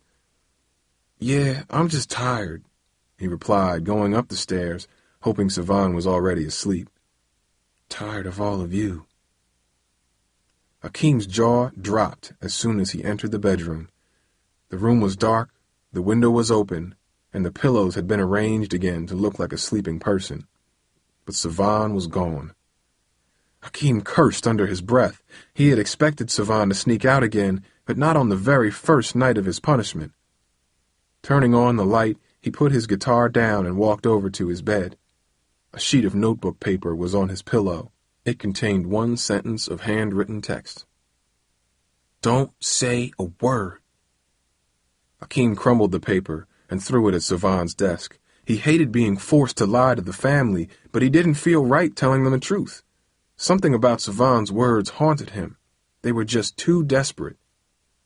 You already got my parents treating you like the son they wished they had, and now you're going to try to control my life too? I got plans on Friday, and I'm going to keep them. I got to. He couldn't tell them until he was sure of exactly what Savan was into, and no matter what happened, he would find out tomorrow night. After washing his face and brushing his teeth, Hakeem closed the bedroom door and turned off the light. On his way to bed, he glanced out of Savan's window. Tomorrow this ends, Savan, he said, scanning the street. There was no sign of Savan, but next door a large gray sedan pulled away. It had been parked in front of Anika's house. Hakeem thought he saw someone in the back seat, but in the glare of the street lights, he couldn't tell. The sedan turned at the corner of the street and disappeared. As the hum of its engine faded, the block grew still and quiet. Hakeem stretched out uneasily on his mattress and said a prayer, his mind restless long into the night. Chapter 8. Hakeem woke up the next morning to a dreary sky. The room was cool, and the sunlight that usually spilled through Savan's window was replaced by a dull gray glow. Savan, Hakeem noticed as he glanced at the breathing mound of blankets, didn't seem to mind. He slept soundly as if the events of the previous day had never happened. A new pair of shoes, thick black boots, were on the floor next to the bed. A stack of brand-new CDs was on his desk. It seemed Savan was always buying something. But with whose money? Hakeem thought bitterly. Downstairs, Hakeem poured a bowl of cereal and tried to hide his worries. You and Savan getting along any better? Dad asked, sitting next to him. Any problems last night? We're cool, Hakeem replied between spoonfuls of cereal, The lie was automatic, but for now he didn't care. Until he found out what the doctor said, Hakeem felt like his life was stuck on hold somehow. It was as if an invisible bomb, cancer, was falling and everyone was waiting to see where it landed. Until he was sure, Hakeem would lie about Savan, his feelings about the move, and his sadness about his friends. Anything to keep the peace. Besides, he could see that his father was completely distracted. Sitting across the table, he stared blankly at his plate, his eyes focused on something no one else could see. Upstairs, Hakeem hurried to get dressed as Savan slowly woke up. "So, you seeing Anika?" He mumbled sleepily, his head partially hidden by his pillow. "How is she?" "What do you care?" Hakeem challenged, feeling a ripple of jealousy for Savan and the past he had had with Anika. "You just better watch yourself, cuz," Savan said with a yawn. "That girl's bad news. She runs in the wrong crowd. She steals stuff." "Like you should talk," Hakeem snapped in outrage. "I can't believe you snuck out the first night you were punished. I'm tired of covering for you, man." "Oh, get out of my face. I already covered for you big time with the fight. You didn't take any blame for that, even though you started it," Savan growled, sitting up in his bed. Hakeem ignored his comment and searched for his notebook, not wanting to leave it with Savan again. His guitar rested exactly where he had put it the previous night, but the notebook was missing. Savan watched him curiously. "You take my notebook again? I know you already read it once," Hakeem accused, remembering the other night when Savan mentioned Darcy's name. "No, I didn't take it, but I did look at it. That's 'cause you left it laying around on the floor where I tripped on it. I was going to throw it away until I checked and realized it was yours. Maybe I read a little bit too, but you can't tell me you don't look at my stuff when I leave it out." Hakeem scratched his head, unwilling to get into this fight now. He had to find his journal. The last time he remembered having it was when he was on the couch with Anika. He'd put it down to teach her how to play the guitar, and when she kissed him, he forgot all about it. He felt a sinking feeling in his chest. "She's reading all my stuff," he thought. The book contained all his songs from Bluford, his thoughts about Darcy, and his dad's sickness. It even contained what he wrote about her. Maybe she didn't read it, he hoped, stopping at Anika's house on the way to work. He knocked loudly several times, knowing that her grandmother had a hearing aid. There was no answer. He decided to check the laundromat. Rushing in the door, he went straight to the back where she had been the day before. An unfamiliar young woman watched him nervously as he approached. "Can I help you?" "Is Anika here?" he asked. "No, she don't work on Fridays." Hakeem shook his head in frustration. By the time he'd see her, she'd probably have read his entire book. Still, there was nothing he could do now. He had to get to work. At the furniture store, the morning dragged by like a boring movie. Hakeem looked at the clock periodically, thinking that hours had passed, only to discover that less than half the time had gone by. By noon, he had finished all the usual tasks and began looking for extra work, anything to keep his mind off his father's doctor visit. After lunch, he swept the parking lot outside the store and pulled the scraggly weeds that grew between the cracks in the asphalt. By late afternoon, when his mother hadn't called, he began to worry. Even Uncle James seemed edgy. "I know what you're thinking, Hakeem, but don't worry. These medical tests can take all day sometimes," he said. But Hakeem noticed Uncle James checking his watch often. At 4 o'clock, he even sighed out loud. "Whatever happens, Hakeem, I want you to know we'll take care of you. You always got a home here with us," Uncle James said at 5:15.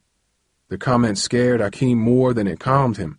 It sounded final, as if Dad was going to get sick again, or worse. It wasn't until 6:30 when Hakeem saw the Nissan pulling slowly into the lot that his stomach trembled and he began to feel sick. "I'm sorry I'm late," Mom said as she stepped out the car. "The test took forever, and then traffic, and by the time I dropped your father off—" "I don't care, Mom. Tell us what the doctor said," Hakeem asked. His mother's face beamed, and she flashed a wide smile. "He's okay, baby. He's okay." "Really?" Hakeem said, almost not believing the news as his mother's arms wrapped around him. Tears rolled down his face. "Detroit's been good to us," she explained, her own tears mingling with his. "I don't know if it's your aunt's cooking, the extra rest, or just getting away from all the financial stress, but your father also gained 4 pounds." "Really?" Hakeem repeated. He had so expected bad news that he didn't know how to respond to anything else. "The doctor said he's all clear. He can even start light work in a few weeks." "That's it. The store is closed tonight," Uncle James said. "We're celebrating." The news was the best thing Hakeem had heard in months, and for once his heart soared free of the burden it had been under for weeks. "Thank you, God," he thought to himself, leaning back in the car seat, the news seeping deeper into his mind like rainwater. As he listened to his mother gush about how happy she was, the worry that had quietly gripped his heart for so long began to let go. In its place, a mix of emotions that he'd buried away began to quell and bubble inside him like steam from a quenched fire. Since Dad's illness, Hakeem had done nothing but work, assist, support, and help.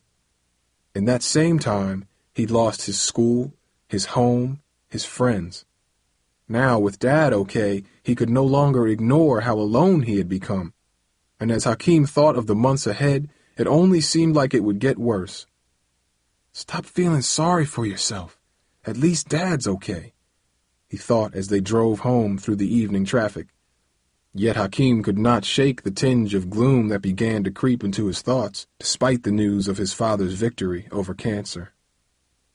As Mom parked the car, Hakeem looked over at Anika's house. A light in the second-floor bedroom was on. Anika must be home, he thought. Inside, Hakeem went straight to his father to celebrate. "I heard the good news, Dad. Someone's gaining weight," Hakeem said, patting Dad's stomach playfully. "It's all that cooking your aunt's been doing," Dad joked as he hugged Hakeem. "And it's because of your help, son. You're really helping out, and I want you to know it," he said as they embraced. "Thanks, Dad," Hakeem said, loosely hugging his father. He was grateful, but even in his father's arms, he felt uneasy. Though he hid it, he was not completely happy, not with his heart divided about the move, not with Savan watching him, not with the knowledge that he'd start the school year in the fall without friends, not with Anika leaving. "What's wrong with me?" he thought, angry at himself for being unable to fully enjoy the moment with his family. After dinner, Hakeem headed over to Anika's house. His father's news made the notebook seem less important, but what Hakeem really wanted was to see Anika. As he stepped up the front stairs, he noticed her house was dark except for the upstairs light. But then something else caught his eye. The front door was slightly ajar. It just didn't seem right. Hakeem knew Anika wouldn't forget to lock a door. She was smarter than that. "Anika!" Hakeem spoke out. The house was deathly silent. "Hello?" he said, louder this time. Still no answer. He gently nudged the door and it opened halfway with a slight squeak. The familiar musty smell leaked into his nostrils. Hakeem looked back at his uncle's house and then the other way. He saw no one nearby on the street. In the distance, a group of kids hung out under the streetlight on the corner, but no one seemed to notice him. "Anika!" he yelled and stepped inside.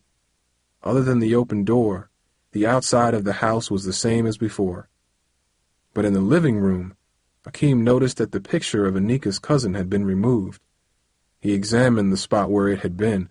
A tiny nail was still lodged in the wall where it hung. The remaining photos were undisturbed, a line of strangers gazing at the vacant living room. A tremor raced down Hakeem's spine. He moved to where he had sat with Anika the night before. He saw the place where he had put down his notebook, but it wasn't there. Walking over to the bottom of the stairway, he could see dim yellow light coming from upstairs. "What if someone is hurt?" he thought, but his suspicion told him otherwise. "Hello?" he said one more time, carefully making his way up the stairs. At the top was a bathroom and a small hallway with 2 doors. Both were open, but light came from the farther one that overlooked the street. He walked over to it. His eyes widened at what he knew was Anika's bedroom. A row of shoes lined the floor against the wall, and next to them stood a coat rack that held a jacket and a few purses. Akeem noticed that several pairs of shoes had been removed from the row, and not every peg on the rack was holding something. The bed was covered in flowery sheets, but it was unmade. Next to the bed was a tiny plastic alarm clock with red digital numbers. But what caught Akeem's eye most was a bus schedule. It sat next to the clock, underneath the light that had been left on. Picking it up, he noticed that several times had been circled. All of them left the bus terminal between 10 p.m. and 2 a.m. "She's gone," Akeem said in shock. He walked back to the second bedroom and flipped the nearest light switch. The room was clean and sparse. Old pictures were arranged neatly on the walls, but several had been removed. 2 drawers were open and empty as if they had been quickly packed. The bed itself was unmade, but a pile of folded laundry had been positioned on a nightstand. A note written in large letters was left on top of the pile. "I love you, Grandma. Sorry I had to leave. The nurse will be here this afternoon to take you to the care center. Your bags are packed downstairs. I put Grandpa's picture in the bag for you. I know you'll be in good hands. Thank you for understanding. I will call you when I can. Don't worry about me. Love, Anika." Akeem noticed 2 tiny circles on the bottom of the paper, as if teardrops had landed on there. His hands shook as he put the letter back, his own eyes moist. Looking at the room, Akeem knew what Anika said the other day was true. The state people had come for her grandmother, and she had run away to avoid foster care. He hated her decision, but he couldn't help but admire her. Alone, in an impossible situation, she did the best she could for her grandmother, staying as long as possible without anyone to help her. And when she knew there was nothing more that she could do, she took a bold step and went where she wanted to be. It was a decision he envied, even as he dismissed it as a fantasy the night before. "I'll miss you, girl," he said aloud as he descended the stairs. Once outside, he carefully closed and locked the door behind him, treating the empty house as if it were the grave of a loved one. Akeem went straight upstairs as soon as he got back to Uncle Jason's. His family, including Savan, was in the living room eating ice cream and watching TV. On the screen, a police car raced through a crowded city in pursuit of a criminal. Upstairs, he grabbed his guitar and cried through its strings, the sharp pain gradually giving way to a dull ache. His thoughts drifted to the friend he lost next door and the others he left back home. His only comfort was his guitar, but even that reminded him of Anika. She was gone, and with her, all his songs, his words, his memories, part of his soul. She did take things, as Uncle James and Savan warned, but for some reason he couldn't be mad at her. Putting the guitar down, Akeem stretched out on his bed and imagined what it would have been like to take the bus with her back to California. He pictured being dropped off at Bluford, a place that seemed farther away each passing day. He tried to envision his friends and how they would welcome him, but instead all they did was wave goodbye. And as his tired eyes closed, Akeem resigned himself to a simple, undeniable fact. He had never felt more alone. Chapter 9. The night faded into a blur until Akeem heard a thud and glanced up at his clock. It was 12:15. Immediately he felt as if his stomach sank through his mattress onto the floor. Savan. It was Friday night. He had to know for sure about Savan. Akeem bolted upright in his bed. The room was dark except for the nightlight, but even in its dim glow he could see that Savan was gone. Akeem cursed himself for falling asleep. But then, just above a whisper, he heard it. A thin metallic squeak. Then a soft thud. Akeem peered out the open window. Someone was walking away from the house. It had to be his cousin. Scrambling out the window, Akeem nearly rolled off the roof, a drop that would certainly break bones. Unused to the roof, he fumbled at the iron railing before finally getting a good grip. The iron protested his weight with a slight groan, but it held him, and he carefully climbed to the ground, his hands moist from dew that covered the metal. On the street, A dog barked somewhere in the distance. Hakeem heard a truck pass on the block behind Uncle James's house, but his street was quiet. Savan was on a far corner, heading toward the avenue that led to his father's furniture store. He was heading straight to the area where all the robberies occurred. Hakeem rushed to get closer, but had to wait at a cross street as a dark SUV drove past, its stereo rumbling like a rolling earthquake. Hakeem wondered what he would do if it turned out Savan was a thief. He didn't know if he could snitch on his own cousin. Telling Uncle James was one thing, telling the police was something else. He hoped Savan wasn't going to put him in a position where he'd have to decide. But as he trailed his cousin closer and closer to the trouble spot, he grew more certain that his worst fears about Savan were true. Just as Hakeem had cut the distance between himself and his cousin in half, Savan darted into a side street lined with cars and then squeezed through a broken fence that surrounded a parking lot. Hakeem began to get scared. Once he took the turn into the lot, he was disoriented. He wasn't sure if he could find his way home alone, and yet no one knew where he was. Even if he saw a police officer, what could he say? "Excuse me, officer, I'm trying to make sure my cousin doesn't rob a store," he thought angrily. That wouldn't work, unless he wanted to get in trouble for being out after curfew. Hakeem knew he had to stay close to Savan. Now it was a matter of survival. Focusing on the crowded lot, Hakeem spotted his cousin snaking between the cars ahead of him. The distance between them was about the length of a basketball court. Hakeem knew they couldn't be too far from his uncle's store, but he couldn't see it. Somehow, Savan had led him to an alley that went behind all the businesses on the main avenue. All he could see was the backs of warehouses, loading docks, dumpsters, and parking lots. But as he neared the halfway point of the lot, he heard music. Another car with a loud system, he thought. Up ahead, on the far side of the lot, Savan stopped suddenly and looked around. 4 guys rounded the corner and joined him. "You ready to do this?" one of them said. Hakeem stopped. He recognized the voice. It was Tariq. "You know it," Savan barked. The guys crossed the street fast. Hakeem couldn't believe his eyes. His cousin and his friends were going to rob someone's business right now. They were ready to break in through the back of a building just as they had done at Mr. Sung's store. Hakeem had to do something. He looked for a payphone to call home. None was in sight. Running to stay close, he raced to the edge of the lot. There was a phone on the corner a block ahead.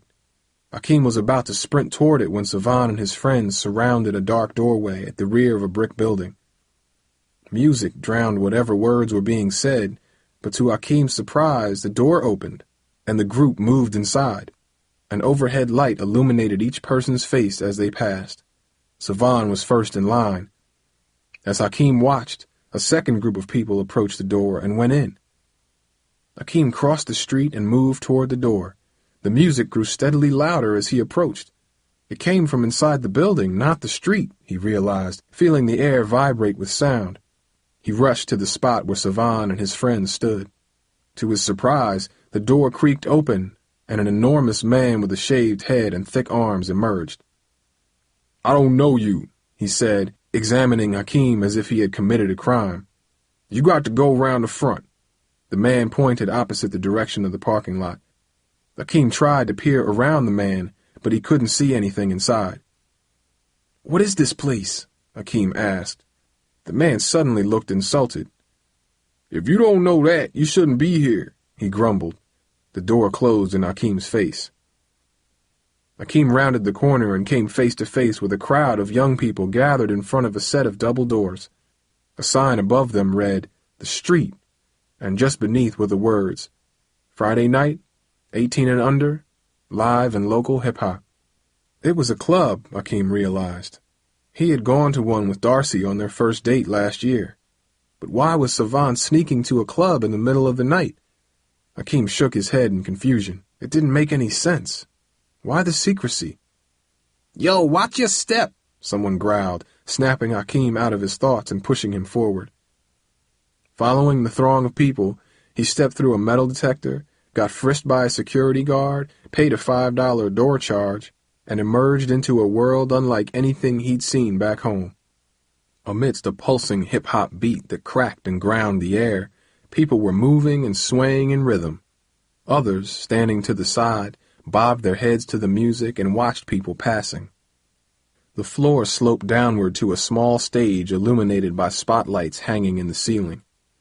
On the stage, 2 rappers performed.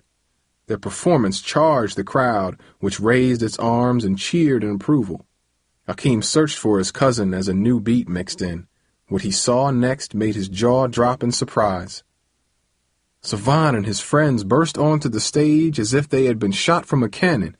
Hakeem gaped as his cousin strutted with poise and skill to the beat. Arms everywhere waved, heads swayed, and Savan delivered his words like sermons of power. Step back, here comes the outcast, making you move with the spells that my rhymes cast. Pushing and pulling you, my words subliminal. I got mad skills, but I ain't a criminal. Others judge and try to hate me, but when they hear my beats, they can't escape me. 'Cause I'm a lyrical deliverer, the rhythmical superior, always misunderstood but never inferior. Hakeem stood dumbfounded, his mind spinning like a whirlwind. Savan's behavior over the last week suddenly made sense. The late hours, the mysterious plans, the desperate need to be out Friday night. None of it had anything to do with robbery. His cousin was a rapper, not a thief. Hakeem felt a wave of relief and regret for what he had thought all along. On the stage, Savan had charisma, commanding attention with each step he took. And as he strutted across the stage, he seemed driven by his music. Watching him, Hakeem understood exactly what Savan was feeling. It was the same as when he played his guitar. Like him, Savan used writing and music to respond to the world around him, to vent his frustration, to react. In many ways, he realized, they weren't that different. Raising his arms upward, Hakeem joined the crowd in support of his cousin. "Blood is thicker," Uncle James had said. For the first time, those words seemed true. But there were still so many unanswered questions. Savan and his crew performed several songs and then left the stage in a chorus of cheers. As soon as they finished, 3 guys immediately took their place and began a performance of their own. The crowd swayed and moved for the new performers, and Hakeem began to search for Savan. He had to talk to him. At the very least, he owed his cousin an apology.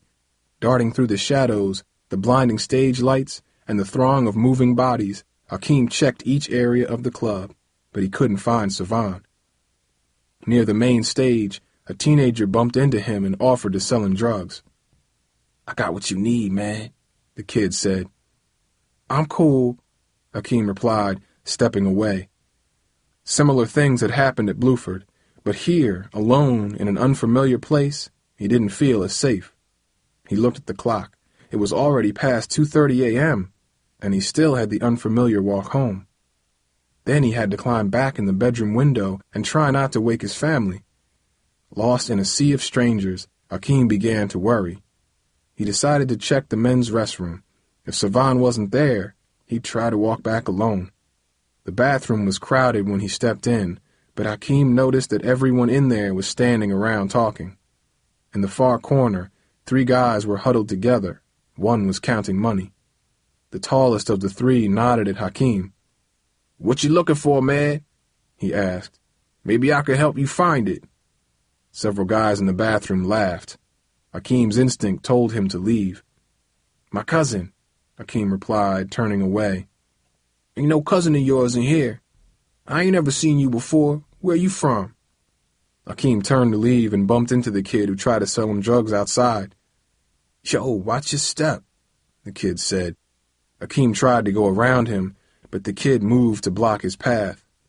"What you running from, man?" came the first voice. Before he could move, Hakeem felt someone grab him from behind, tugging him away from the door. Several hands began checking his pockets for money. "You got anything for us?" "Get off me," Hakeem commanded, twisting unsuccessfully against them. Within seconds, he was completely surrounded. He knew something bad was about to happen, but he was powerless to stop it. Then, like an explosion, a familiar voice boomed, "Let him go!" Hakeem turned back to see Savan, Tariq, and their friends. "That's my blood, yo! That's my cousin! Let him go!" Hakeem felt the grip on him loosen immediately. "Why didn't you say you was Savan's cousin?" one kid said, looking at Hakeem in disgust. Come on, cuz, we gotta bounce, Savan said, pulling Hakeem away from the circle of young men. In an instant, Hakeem was outside with Savan and his friends. He felt embarrassed as he looked at their serious faces and struggled to shake off the attack. I gotta get this boy home before he gets me in more trouble, Savan explained. Then he shook hands with the members of his crew. Seconds later, he turned to Hakeem. Let's go, he said firmly. Together they crossed the parking lot in dark silence as if neither knew how to talk about what just happened. Hakeem had much to say, but he didn't know where to begin. He was grateful for his cousin's help and impressed with his performance. And more than anything, he was relieved that Savan was not the thief he imagined. Yet he was also angry. Had Savan treated him differently, just told him the truth, he would not have snuck around in the dark. He would not have been forced to lie to his father. He would not have ended up trapped in a bathroom by a gang. As they walked, Hakeem's anger nearly held back the apology he knew he owed his cousin. What were you thinking? Savan asked finally, breaking this silence. If Tariq didn't see you go down into that bathroom, you'd have got a beat down. Everybody knows not to go in that bathroom after midnight. It's dangerous, he said. I was looking for you, Hakeem replied. Why? So you could lecture me like Dad about how I was throwing my life away, doing something stupid, hanging with the wrong crowd, he said, shaking his head. I ain't having that. No, Savan, Hakeem said, swallowing his pride. I was trying to find you to apologize because I had you all wrong. You were good up there tonight, the best rapper on that stage. Savan's eyes widened at Hakeem's comment, as if kind words from someone in his family were not what he expected. For several minutes they crossed the quiet streets without a word, but then Savan kicked a can along the curb and turned to Hakeem. Know what my pops did when I told him I make money rapping in clubs and house parties? He told me I need to get a real job before I ended up in jail. Since you showed up, he only got worse. Now he don't say nothing to me except how good you are and what a disappointment I am, Savan said bitterly. I'm sorry, Savan, Hakeem said, beginning to understand his cousin's frustration. In his attempt to guide Savan, Uncle James was treating him unfairly and pushing him away. If it weren't for his friends, Hakeem realized, Savan would be completely alone too. You ever try to talk to him? Hakeem asked. Talk, Savan scoffed. He don't listen to me. All he cares about is work. Again, Hakeem heard the pain in Savan's voice, and he knew there was some truth in his words. But he also knew it wasn't easy to talk to Savan, and he had seen Uncle James's deep concern for his son, though Savan couldn't see it. I was just hoping you could talk some sense into him, Uncle James had said days ago. You two need to talk. I mean, really talk, Hakeem suggested. You don't understand, cuz. I tried talking to him months ago. I told him that me and the boys had been rehearsing and stuff. I even asked him if he wanted to see us perform. But all he could talk about was the store and how he needed me there all the time. I was like, but Dad, I've been working here since I was 12 years old. Can't I do my own thing for once, just on weekends? He told me no, that I was going to be wasting my time or something. He don't even know what I do, and he starts acting like I'm becoming a criminal. You know what it's like to have your own father disrespect you like that? Savan asked, his voice wavering slightly.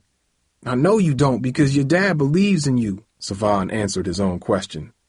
The way I see it, if my dad can't support me, why am I going to spend the rest of my life doing what he says? Besides, he don't need me anyway. He's got you, Savan said as they turned the corner. The day you and I fought, he said he was ready to kick me out. I'm done with him and he's done with me, he added bitterly. For an instant, Hakeem almost thought he saw Savan's eyes water, but he said nothing, letting his cousin recover. As they neared the house, Savan stopped suddenly, his eyes wide open. Oh, no, he said heavily. Hakeem followed Savan's gaze toward the house. All the lights on the first and second floor were on. That could mean only one thing. Someone had discovered they were out. We're busted, Savan added. Dad's going to kick me out. No, he's not, Hakeem assured him, imagining the look on his own father's face when he discovered his empty bed. He could almost feel Mom worrying about him as he neared the house. "We'll talk to them together." "Don't you get it, cuz? I can't sit through Dad ripping me, not again," Savan said. He looked defeated. The fearless stage performer was now suddenly human, a boy fearing the wrath of his father. "I can't do it." Hakeem stood next to him. "Savan, you're not in this alone. I got your back. We'll talk to them together as a family. I'm serious. Come on," he urged. Savan looked at him, took a deep breath, and then stared at the front door. "You go first," he said. Chapter 10. "There they are," Aunt Lorraine cried as Hakeem and Savan walked in the door. "We were worried sick about you." "Are you okay?" Mom asked, rushing over to Hakeem. "We're fine," Hakeem said, gently shrugging away from her. Uncle James tore into the room and glared at his son. "Being a screw-up wasn't enough. Now you're going to drag your cousin into your mess, too? But, Dad, shut your mouth, boy," Uncle James yelled. "I told you last time I wasn't playing, and you pushed me. You want to ignore my rules? Then you can get out of my house. Maybe then you'll learn something. You best start packing," he commanded. Hakeem watched in anger as Savan's fears became true. "Easy, James," Dad said. "I'm sorry, but this doesn't concern you. This is between me and my son." Dad took a step back. The air in the small living room suddenly grew charged like the instant before a lightning strike.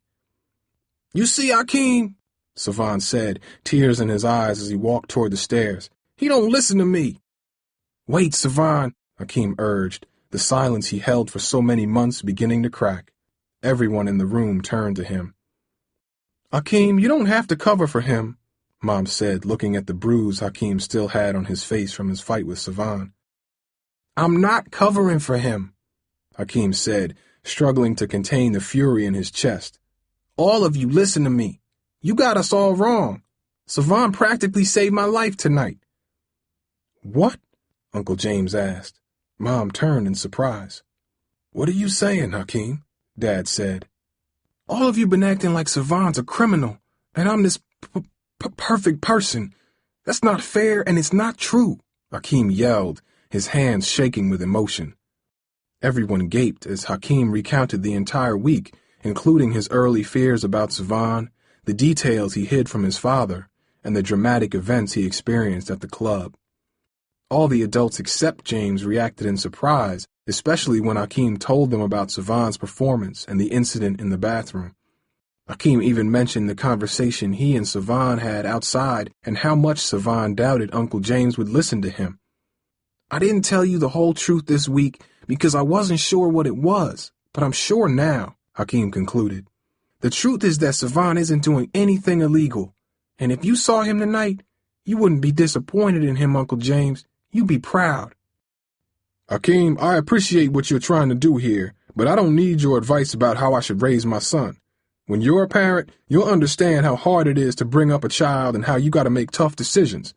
Savan chose to leave the store and disobey me, and he's got to face the consequences of his actions," Uncle James said sternly.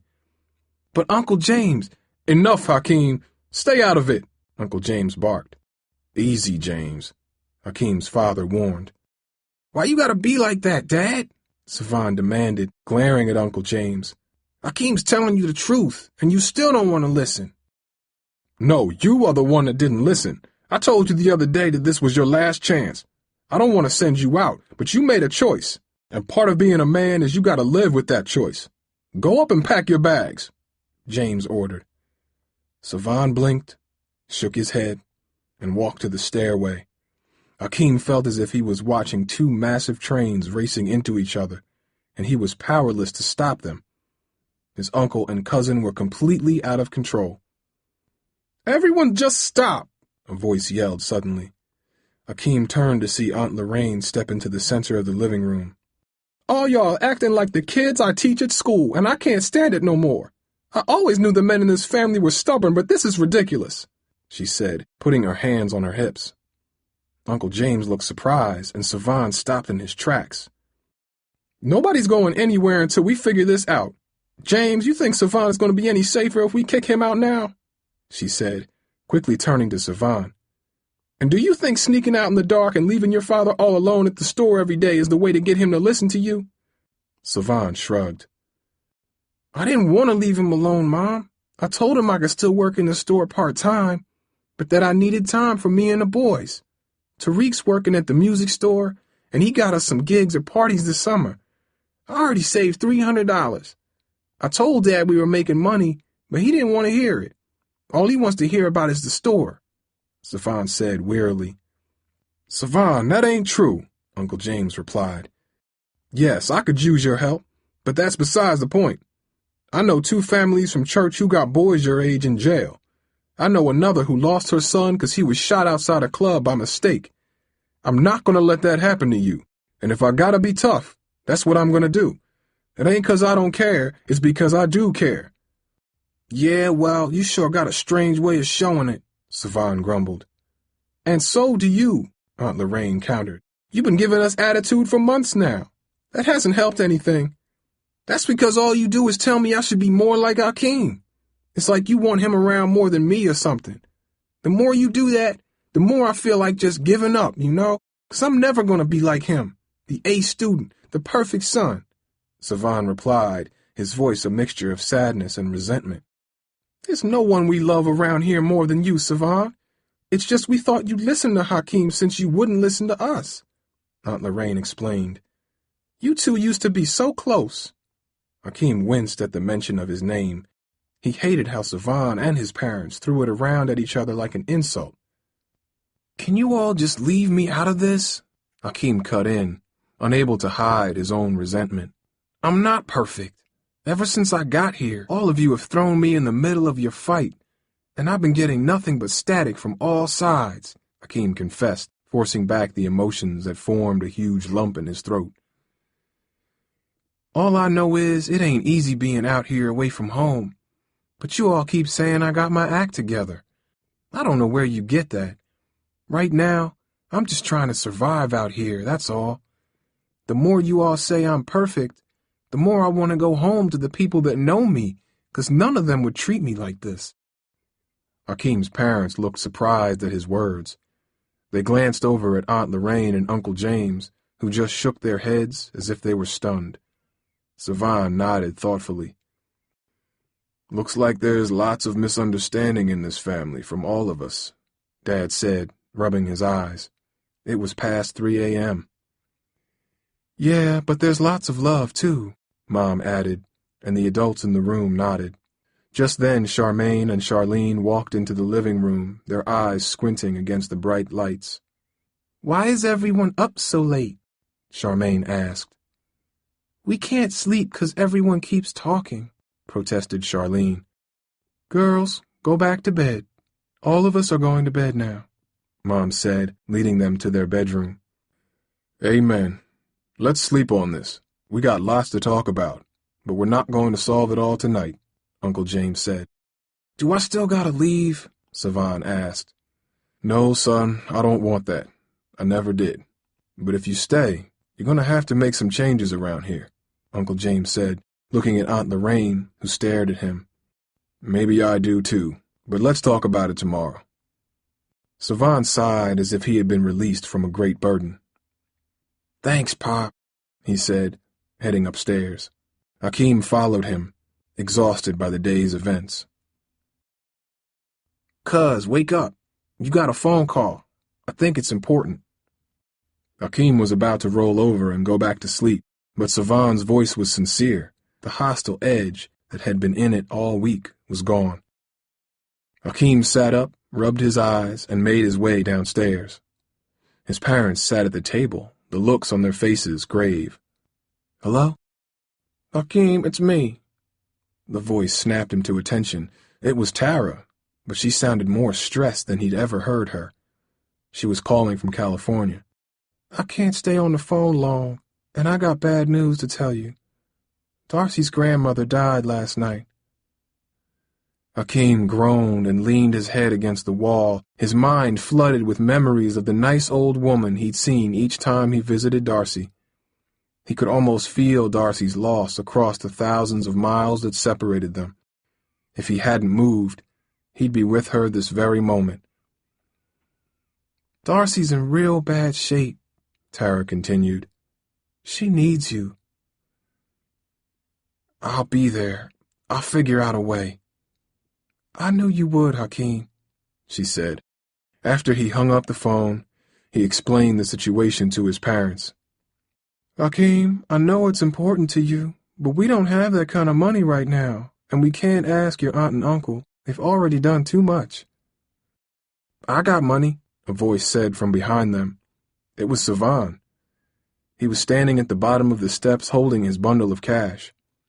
Everyone turned to him at once in shock. I've been saving what I make at parties so me and my boys can make a demo CD, but if you pay me back this summer, you can borrow it. I'll work all summer to pay it back if I have to, Hakeem insisted. Are you sure about this, Savan?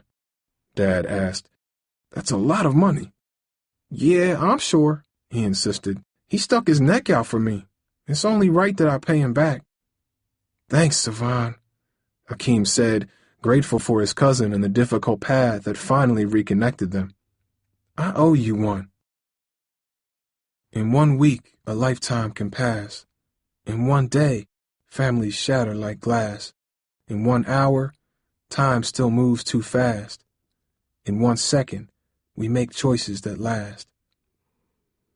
Hakeem wrote the words in a new notebook as his airplane touched down. It was the same airport he'd left days ago, but the person who walked through then was not the same one who passed through now. Hakeem had gone through a fire and been transformed. As he stepped from the taxi in front of Holy Redeemer Church, Hakeem didn't know what he would say to Darcy, but he knew that he belonged at her side with his friends. He spotted Darcy as soon as he entered the church. She was standing before the congregation delivering a powerful tribute to her grandmother, who rested in an open coffin before her. Watching her struggle against tears, Hakeem missed Darcy more than ever. He noticed Cooper and Tara nearby, but at the conclusion of the service, he headed straight to Darcy, whose eyes poured tears when she spotted him. Hakeem, I can't believe you're here, Darcy exclaimed, throwing her arms around him the way she did when they parted. How? Tara called and told me what happened, and I wanted to be here for you, Darcy, Hakeem explained, feeling himself drawn to the warmth of her face and the hurt in her eyes. She looked older somehow, as if the 10 days apart had transformed her as much as they had transformed him. Despite the changes, Hakeem knew one thing was certain. He loved her like no other. You look different, Hakeem said as they left the church together. I am different, Darcy replied, her words passionate and mysterious. Me too, Darcy, Hakeem thought as he walked hand in hand with her back to the neighborhood he had known all his life. Gazing at the familiar people that had silently gathered around them in support, Hakeem felt a powerful and unrelenting voice stir in his soul. This is where I belong, the voice said. This is my home. When Hakeem arrived back in Detroit 2 days later, a strange package sat on his bed. That was in the mailbox for you, Savan said on his way out. I'm going to the store to help Dad. While you were gone, we made a deal. I work in the store 3 days a week. He comes to see me and the boys rap at this block party on July 4th. I still can't believe he's going to show up, but I heard him say it. Cool, Hakeem exclaimed. Maybe y'all play my guitar, too. Let's not get crazy, cuz, Savan said with a playful smirk. Oh, one other thing. The cops finally busted them thieves the other night. I'm still going to try and convince Dad to get that Roddy. Later, he said. Hakeem examined the package. It had no return address. He shook it several times and then tore it open. Inside was his notebook, a bit more tattered than when he had last seen it. He leafed through the pages and saw that everything was intact. But on the last page, there was a note he'd never seen before. Dear Hakeem, by the time you read this, I will be long gone.